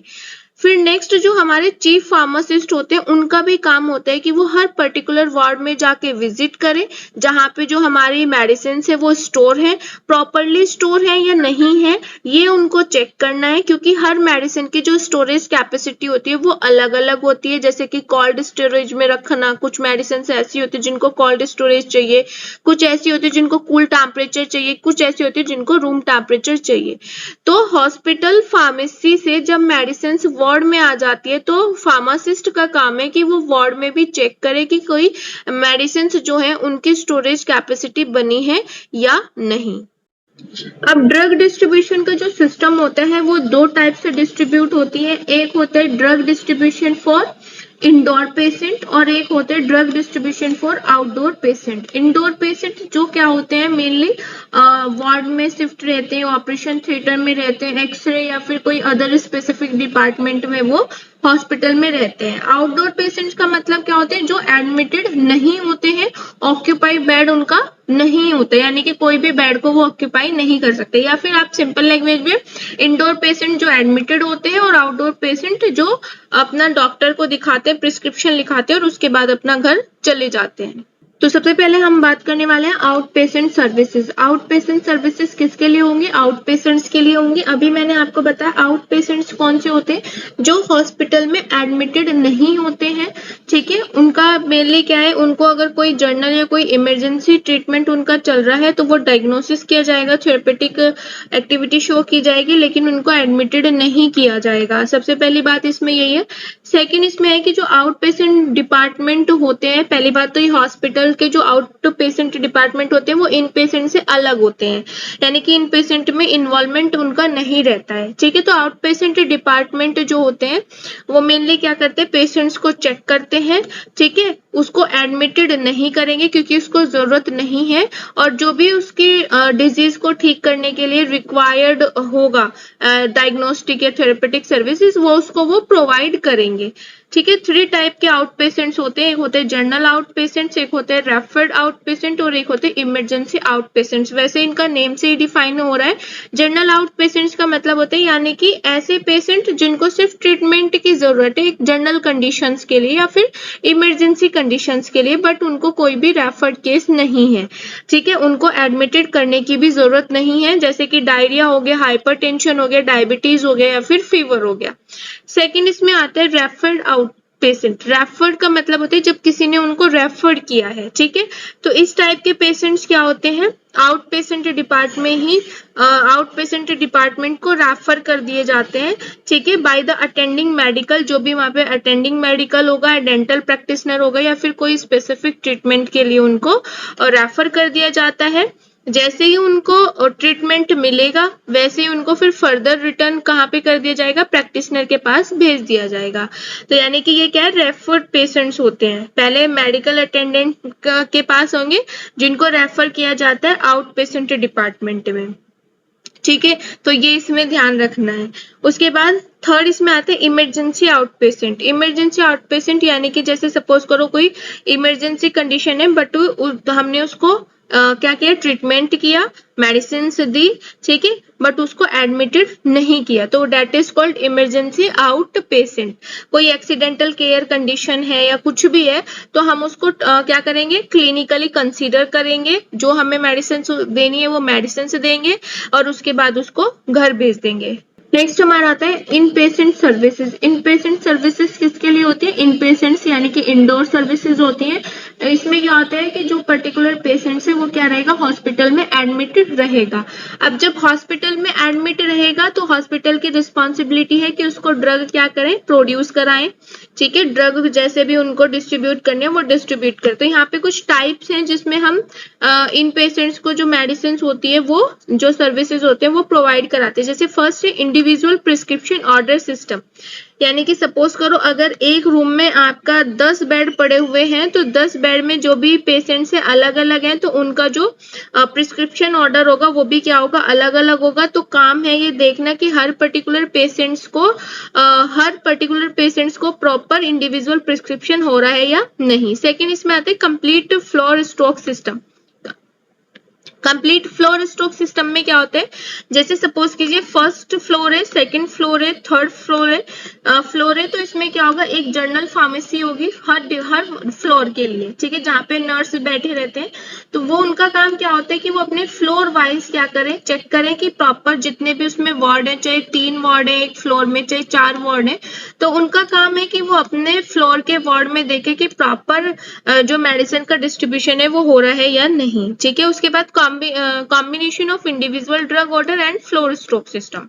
इसमें देखा जाता है कि फ्लोर वाइज भी इसमें देखा जाता है और बेड वाइज भी देखा जाता है। इंडिविजुअली जितना भी बेड पे जितने भी पेशेंट्स हैं उनको इंडिविजुअली देखा जाता है। तो इसमें दोनों चीजें देखी जाती है कि उन पर्टिकुलर पेशेंट्स को मेडिसिन मिल रही है या नहीं। उसके बाद होते हैं bed size pharmacy. Bed size pharmacy का मतलब होता है कि जहाँ जो पर्टिकुलर बेड है, ठीक है, तो जिस बेड पे जो पेशेंट्स हैं उनकी जो पर्टिकुलर क्या है, उनको कौन सी मेडिसिन की नीड है, कब मेडिसिन देनी है, तो वो जो पर्टिकुलर केयर करते हैं उसको बोला जाता है bed size pharmacy. Bed size pharmacy का मतलब ये भी होता है कि अगर सपोज करो एक वार्ड में 10 बेड पड़े हुए हैं तो 10 बेड में अगर 10 पेशेंट हैं तो पर्टिकुलर बेड के लिए यानी कि पर्टिकुलर बेड के पेशेंट्स के लिए कौन सी मेडिसिन नेसेसरी है वो भी इसमें देखा जाता है। नेक्स्ट हमारा आता है maintaining cold chain. Maintaining cold chain का मतलब क्या होता है? कुछ ऐसी मेडिसिन या कुछ ऐसी वैक्सीन आती हैं जिनका जो टेम्परेचर है वो हमें कोल्ड रखना है, यानी कि उनको कोल्ड टेम्परेचर पे ही हमको मेंटेन रखना है, स्टोर करना है। ठीक है, चाहे वो आप मैन्युफैक्चर कर रहे हो, चाहे आप उसको स्टोर कर रहे हो, चाहे आप ट्रांसपोर्ट कर रहे हो या फिर डिस्ट्रीब्यूट कर रहे हो। तो यहाँ पे कोल्ड चेन का मतलब क्या हो गया कि ऐसी मेडिसिन जो मैन्युफैक्चरर से होलसेलर और होलसेलर से कहाँ पे रिटेलर के पास जा रही है, फार्मेसी में जा रही है, तो उस दौरान आप कौन कौन सी डिवाइस यूज करते हो जिससे कि उसका कोल्ड टेम्परेचर जो है वो मेंटेन रहे, उसमें की बात हम आज करने वाले हैं इसमें मेंटेनिंग कोल्ड चेन में। ठीक है, तो इसका मतलब क्या होता है? इसका मतलब होता है 2 to 8 डिग्री सेंटीग्रेड टेम्परेचर पे जितने भी प्रोडक्ट रहते हैं, ठीक है, चाहे वो आपका वैक्सीन है, चाहे वो आपका मेडिसिन है या कुछ भी है, तो आप उसका जो टेम्परेचर है वो कैसे मेंटेन करते हो ड्यूरिंग द मैन्युफैक्चरिंग या फिर ड्यूरिंग द स्टोरिंग, ट्रांसपोर्टेशन या फिर डिस्ट्रीब्यूशन में आप उसको कैसे मेंटेन करते हो। ठीक है, क्या डिवाइस आप यूज करते हो जो उसका जो टेम्परेचर है वो मेंटेन रहता है, उसकी पोटेंसी जो है वो मेंटेन रहती है। तो कुछ ऐसी डिवाइस होती है जैसे कि रेफ्रिजरेटर हो गया, थर्मोमीटर हम यूज करते हैं उसके टेम्परेचर का लेवल चेक करने के लिए। कोल्ड बॉक्स आपने देखा होगा, जैसे क्या होता था कि पहले जो पॉलीड्रॉप पिलाई जाती थी, पॉलीड्रॉप के लिए आपने देखा होगा एक व्हाइट कलर का कोल्ड बॉक्स होता था, उसमें पोलियो की वैक्सीन रखी रहती थी। तो उसके लिए हम क्या यूज करते हैं, क्योंकि मेनली घरों घरों में जाके भी पहले क्या होता था, पोलियो की दवाई ड्रॉप्स जो होती थी वो पिलाई जाती थी, तो वो उनके पास क्या रहता था, एक कोल्ड बॉक्स रहता था जिसकी वजह से वो टेम्परेचर को मेंटेन कर सके। तो कोल्ड बॉक्स का यूज होता है स्टोरेज और ट्रांसपोर्टेशन में, आइस पैक का भी यूज होता है। सेकंड इसमें आता है आइस लाइन रेफ्रिजरेटर या फिर IRLS, जिसको हम क्या बोलते हैं, आइस लाइन रेफ्रिजरेटर भी बोलते हैं। ये भी क्या होता है, एक टाइप का रेफ्रिजरेटर होते हैं जिसमें रेफ्रिजरेटर यानी कि नॉर्मल रेफ्रिजरेटर से कुछ एक्स्ट्रा फंक्शंस होते हैं, जैसे कि कोल्ड आइस वाटर या आइस पैक इसमें फिल रहते हैं। तो ये कब यूज हो सकता है, ये हमारा क्या है कि ये इनसाइड द टेम्परेचर को मेंटेन करके रखता है एक सेफ लेवल पे। अगर क्या है कि अगर इलेक्ट्रिसिटी क्या है अगर नहीं आती है तो आप अपनी मेडिसिन को इसमें ट्रांसफर कर सकते हैं। इसमें क्या होता है, कोल्ड आइस वाटर होता है, आइस पैक होता है, इमरजेंसी कंडीशन के लिए जब इलेक्ट्रिसिटी नहीं आती है तो उस कंडीशन में आप इसको यूज कर सकते हो। नेक्स्ट हमारा आता है WIC, walk in cold room. ये क्या होता है, ये रेफ्रिजरेटर नहीं है, ये क्या होता है, एक पूरा का पूरा रूम होता है जिसमें कोल्ड टेम्परेचर सेट कर दिया जाता है और उसमें वो वैक्सीन या वो मेडिसिन रखी जाती है जिनको कोल्ड टेम्परेचर की जरूरत होती है।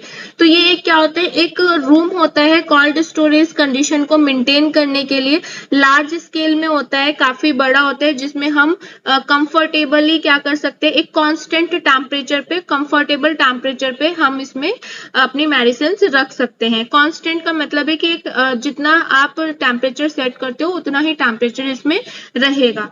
फीफो एंड फीओ का क्या मतलब है, ये भी क्या है, एक इन्वेंट्री कंट्रोल की टेक्निक्स में आती है। फीफो का मतलब होता है first in and first out, ठीक है। इसका मतलब क्या होता है कि जो सपोज करो अगर वेयर हाउस है या फिर आप फार्मेसी में ही यूज कर लीजिए, वेयर हाउस की अगर मैं बात करूं तो जो फर्स्ट इन यानी कि जो पहले आया था वो पहले ही जाएगा। अगर आप वेयर हाउस में काम कर रहे हो, आपके पास वेयर हाउस है, उसमें बहुत सारी मेडिसिन रखी है, तो जो पहले आया था वो पहले ही जाएगा।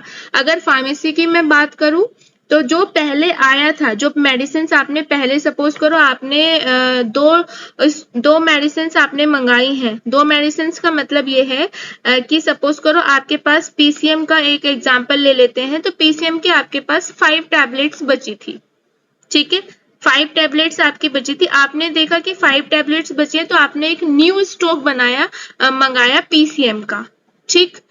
तो न्यू स्टॉक आपने मंगा लिया। अब आपका क्या है, आपके पास एक कस्टमर आया, उसने मांगा PCM, तो आप कौन से में से उसको दोगे, जो पहली 5 मेडिसिन अभी आपके पास बची है, जो पहले आई थी वही कस्टमर के पास पहले जाएगी, आप न्यू स्टॉक में से नहीं दोगे। फीफो का क्या मतलब है, FEFO का क्या मतलब है, first expire first out. First expire first out का क्या मतलब है कि आपके पास 2 स्टॉक है, आपको लग रहा है कि ये एक्सपायर होने वाली है, तो सबसे पहले आप उसको अपने मेडिकल स्टोर से आउट करोगे, ठीक है। आप सबसे पहले उसको क्या करोगे, सेल करोगे, उसके बाद फिर नेक्स्ट देखोगे। तो ये 2 प्रोसीजर होते हैं जो हम इन्वेंट्री कंट्रोल में भी यूज कर सकते हैं, FIFO यानी कि फर्स्ट इन फर्स्ट आउट, ठीक है, और FIFO यानी कि फर्स्ट एक्सपायरी फर्स्ट आउट। तो इसमें हमें ध्यान रखना था कि जो एक्सपायर हुई है ड्रग उसको पहले आप आउट करोगे, उसके बाद फिर बाकी की यूज करोगे। इस चैप्टर की लास्ट यूनिट हमारे पास आती है यूनिट नंबर 3, जिसमें हमें बात करनी है expiry drug removal and there disposal method like narcotic and documentation, purchase and inventory. तो सबसे पहले बात करते हैं एक्सपायरी ड्रग रिमूवल की। नेक्स्ट इसमें आता है एक्सपायरी। एक्सपायरी का क्या मतलब है, यहाँ पे एक्सपायरी एक टाइम पीरियड है, एक कंडीशन है जिसमें हम क्या कर सकते हैं, किसी भी ड्रग को यूज कर सकते हैं, ठीक है। एक्सपायरी डेट तक, यानी कि हर किसी की मेडिसिन की, हर किसी फार्मास्यूटिकल प्रोडक्ट की एक अपनी एक्सपायरी डेट होती है। जब तक हम उसको एक्सपायरी डेट से पहले पहले हम उसको यूज कर सकते हैं अपने बेनिफिट के लिए, उसके बाद एक्सपायरी के बाद हम उसको यूज नहीं कर सकते। तो ये क्या होता है, एक टाइम पीरियड होता है कि आप इतने से इतने टाइम पीरियड में ही वो जो मेडिसिन है वो यूज कर सकते हो अपनी फिटनेस के लिए, अपनी हेल्थ के लिए। या फिर आप इसको बोल सकते हो कि ये जो पर्टिकुलर एक्सपायरी डेट होती है ये क्या है, ये वो डेट है जिसमें फार्मास्यूटिकल प्रोडक्ट जो होते हैं वो आपके लिए यूज करने के लिए फिट नहीं होते हैं, दैट इज कॉल्ड एक्सपायरी, ठीक है। इसमें क्या होता है, मेनली जो स्पेसिफिक कंडीशन होती है जैसे कि टेम्परेचर, डार्कनेस या जो भी है, ठीक है, उसका कलर चेंज हो जाएगा। एक्सपायरी डेट के बाद ये सारी चीजें क्या है, चेंज होना स्टार्ट हो जाती है। तो ये क्या है, एक टाइप की कंडीशन है, एक ऐसा पीरियड है जिसमें क्या है, पर्टिकुलर स्पेसिफिक कंडीशन जो है वो मिस हो जाती है, ठीक है, जिसकी वजह से वो पर्टिकुलर ड्रग जो है वो यूज के लायक नहीं रहती है, दैट इज एक्सपायरी।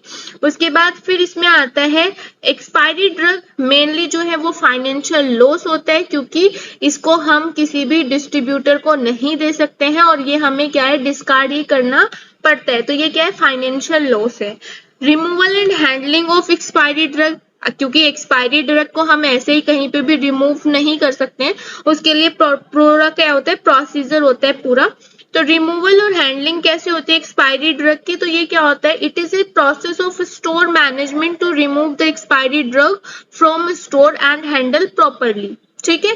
तो क्यों किया जाता है? क्योंकि उसको कोई यूज ना कर सके दोबारा से। डिस्पोजल कैसे होते हैं एक्सपायरी ड्रग का?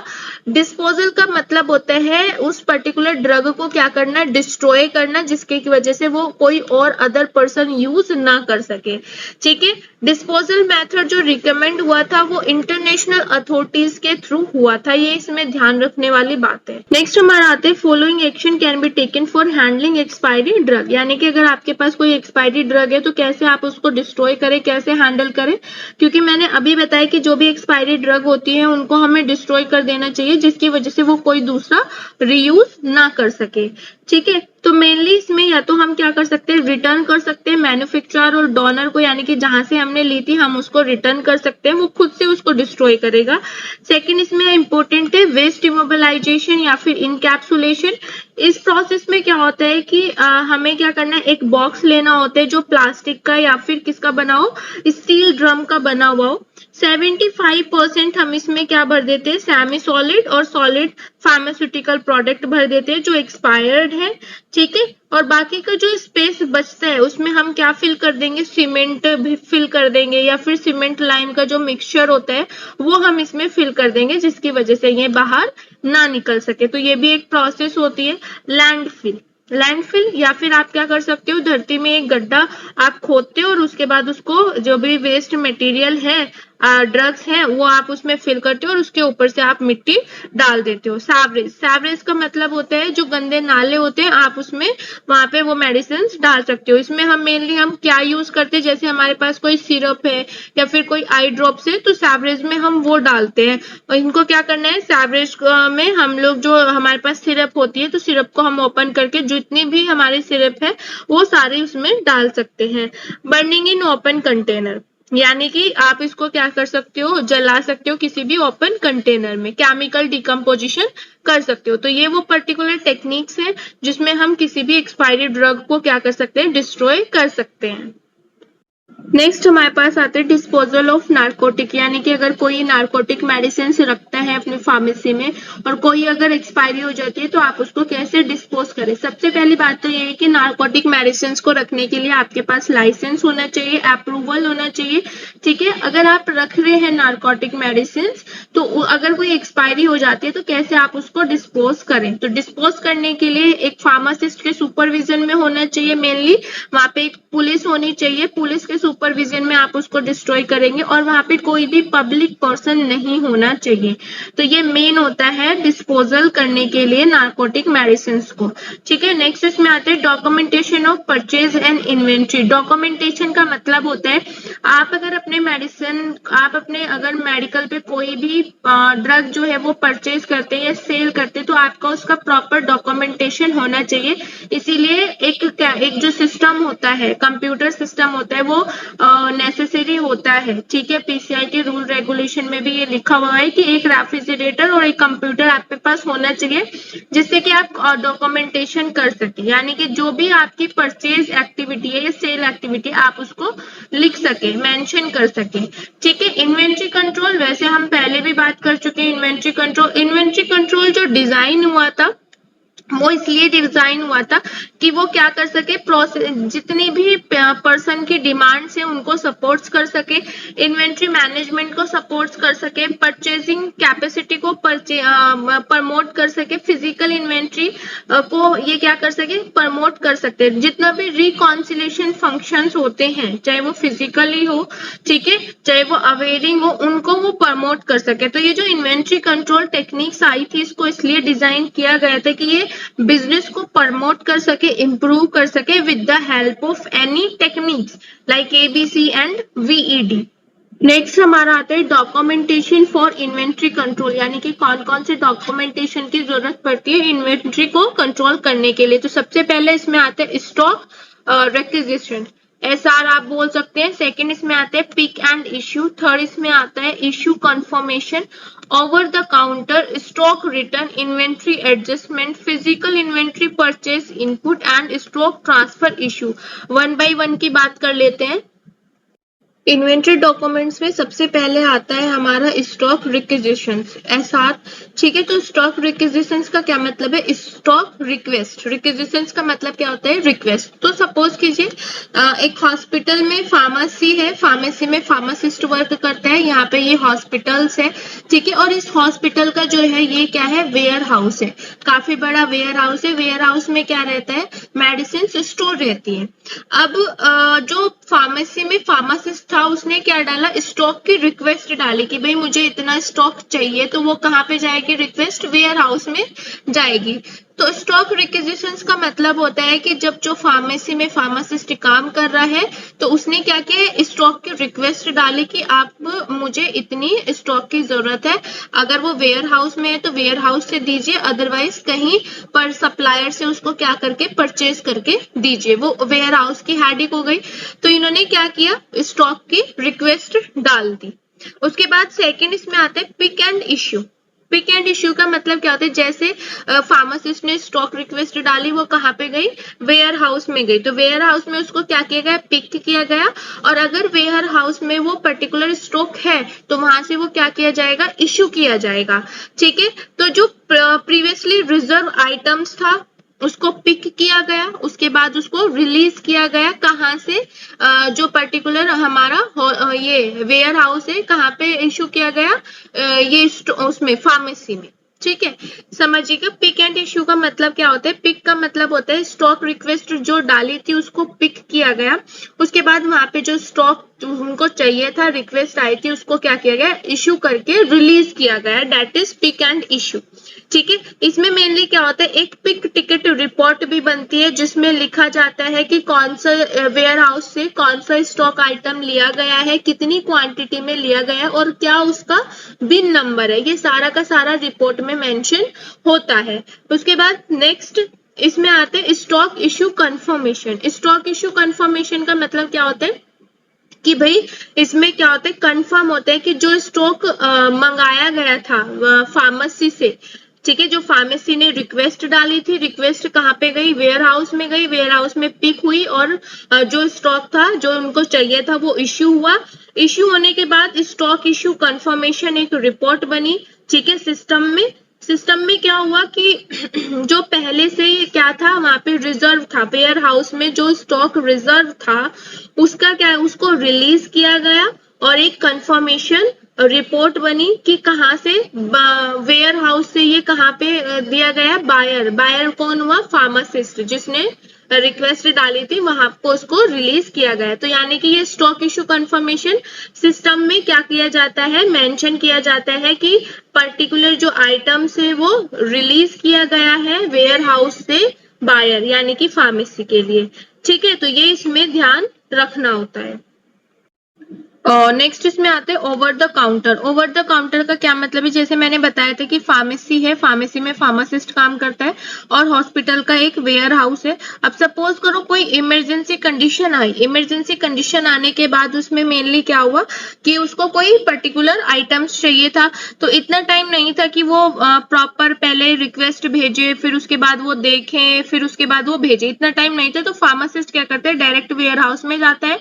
वेयर हाउस में जाने के बाद वो क्या करते हैं? वहां से वो जो भी उसको आइटम्स चाहिए होते हैं वो उठा के ले आते हैं और इमरजेंसी में जाके दे देता है। उसके बाद में वो पर्टिकुलर रिपोर्ट मेंशन करवा देता है, आइडेंटिफाई करवा देता है, ठीक है, रिक्वेस्ट डाल देता है और कौन सा आइटम स्टॉक से इशू है वो बता देता है। सेकंड इसमें आता है स्टॉक रिटर्न। स्टॉक रिटर्न यानी कि सपोज करो पर्टिकुलर कोई रिक्वेस्ट जो भेजी गई थी वहां से कोई स्टॉक आया और वो यूटिलाइज नहीं हुए तो आप उसको रिटर्न भी कर सकते हो। Inventory adjustment. इन्वेंट्री एडजस्टमेंट का मतलब क्या होता है? इन्वेंट्री एडजस्टमेंट का मतलब होता है कि सपोज करो सिस्टम में आपने 70 आइटम्स है उनकी एंट्री किया, लेकिन एक्चुअल में वो कितने थे? 80 थी। ठीक है, किसी भी एरर की वजह से या किसी की वजह से वो कितना था 80 थे टोटल। ये भी क्या है, इन्वेंट्री एडजस्टमेंट है। या फिर आपने कोई पर्टिकुलर प्रोडक्ट उठा लिया है वहां से वेयर हाउस से और उसकी एंट्री आप भूल गए, तो ये भी क्या है, इन्वेंट्री एडजस्टमेंट में आता है। तो इन्वेंट्री एडजस्टमेंट का मतलब होता है क्वांटिटी में एडजस्ट करना या फिर वैल्यूज में एडजस्ट करना। ठीक है, वो इन हैंड भी हो सकता है। कोई इन हैंड का मतलब होता है कि या तो वो ऐसे हो सकता है कि आप किसी ने, जो फार्मासिस्ट था उसने आइटम्स उठा लिए, उसके बाद उसको एंट्री करना ध्यान नहीं रही, तो सिस्टम में वो ज्यादा दिखाएगा लेकिन एक्चुअल में वो क्या होंगे, कम होंगे। नेक्स्ट इसमें आते हैं physical inventory purchase input. Physical inventory purchase input का क्या मतलब है, जो मैंने आपको बताया फिजिकली आप क्या करते हो, उठा के वेयर हाउस से उठा के आइटम्स को ले आते हो। ठीक है, उसके बाद में क्या करा देते हो, एंट्री करा देते हो। ये क्या है, फिजिकल इन्वेंट्री परचेज इनपुट है। नेक्स्ट इसमें आता है stock transfer issue. Stock transfer issue का मतलब होता है जब एक वेयर हाउस से दूसरे वेयर हाउस में मटेरियल जाता है, तो आप क्या करते हो, स्टॉक रजिस्टर में मेंशन करते हो कि जो वेयर हाउस से इश्यू हुआ है और जहां पे वो रिसीव हुआ है, तो दोनों स्टॉक रजिस्टर में क्या होता है, ये मेंशन रहता है। ठीक है, तो स्टॉक ट्रांसफर इश्यू का मतलब है कि आपने एक स्टॉक से दूसरे स्टॉक में ट्रांसफर किया। उसके बाद stock transfer receipt. Stock transfer receipt का मतलब क्या है कि जब आप एक वेयर हाउस से दूसरे वेयर हाउस में आप ट्रांसफर करते हो कोई भी मटेरियल, तो वहां पे क्या है, पर्टिकुलर वहां पे ये रिसिप्ट बनाई जाती है। रिसिप्ट का मतलब होता है कि एक वेयर हाउस से दूसरे वेयर हाउस में आप ट्रांसफर करते हो, तो उसका प्रॉपर क्या रहता है, रिसिप्ट रहता है कि आपने वहां से वहां पे इसको ट्रांसफर किया है या फिर इश्यू किया है। रिसीविंग या इश्यू भी आप इसको बोल सकते हो। ठीक है, तो यहाँ पे सपोज करो ये दोनों जो है, स्टॉक ट्रांसफर इश्यू और स्टॉक ट्रांसफर रिसिप्ट, ये दोनों एक ही हैं। ठीक है, ये तब यूज होते हैं जब आपको एक वेयर हाउस से दूसरे वेयर हाउस में जो स्टॉक है उसको रिसीव करना होता है और एक जगह से दूसरी जगह पहुंचाना होता है, ये तब होते हैं। ठीक है, स्टॉक ट्रांसफर इश्यू कब होगा, जब आप एक वेयर हाउस से दूसरे वेयर हाउस में पहुंचाते हो मटेरियल को। और रिसिप्ट कब बनेगी, जब आप एक वेयर हाउस से दूसरे वेयर हाउस में पहुंचाते हो, तो आप डेफिनेटली सी बात है उनकी एंट्री आप जरूर करोगे, तो that is stock transfer receipt. Last में हम बात करने वाले हैं इंपॉर्टेंट क्वेश्चन की। तो फर्स्ट क्वेश्चन है, what is supply chain management, explain the list of high drug with example. Second question है, what is emergency drug, H1 schedule drug and NDPS drug. Third question है, explain tender and e tender with suitable example. Next question है, what is inventory control techniques, explain the ABC analysis and VED analysis in detail. Write a short note on inpatient services and outpatient services. Next, write a short note on disposal procedure for narcotic drug. Next question है, explain the documentation for inventory control. ये जितने भी आपको question यहाँ पे show हो रहे हैं, ये सारे क्वेश्चन के आंसर इस वीडियो लेक्चर में हैं जो हमने अभी पढ़े भी हैं। तो आप प्रॉपर तरीके से अपने नोट्स बना सकते हैं और इन क्वेश्चन को सॉल्व कर सकते हैं। नेक्स्ट क्लास में हम बात करने वाले हैं चैप्टर नंबर 4 की, जिसमें हमें बात करनी है ड्रग डिस्ट्रीब्यूशन, जो हमारा है in patient and out patient drug distribution, distribution of drug to ICU, ICCU और NICU इमरजेंसी वार्ड्स। नेक्स्ट है automated drug dispensing system and device, distribution of narcotic and psychotropic substance and their storage. तो ये topics हम next lecture में cover करेंगे। Thank you for watching this video. If you want to connect with us, then join our Telegram or WhatsApp group. Link will be mentioned in description box. Thank you so much.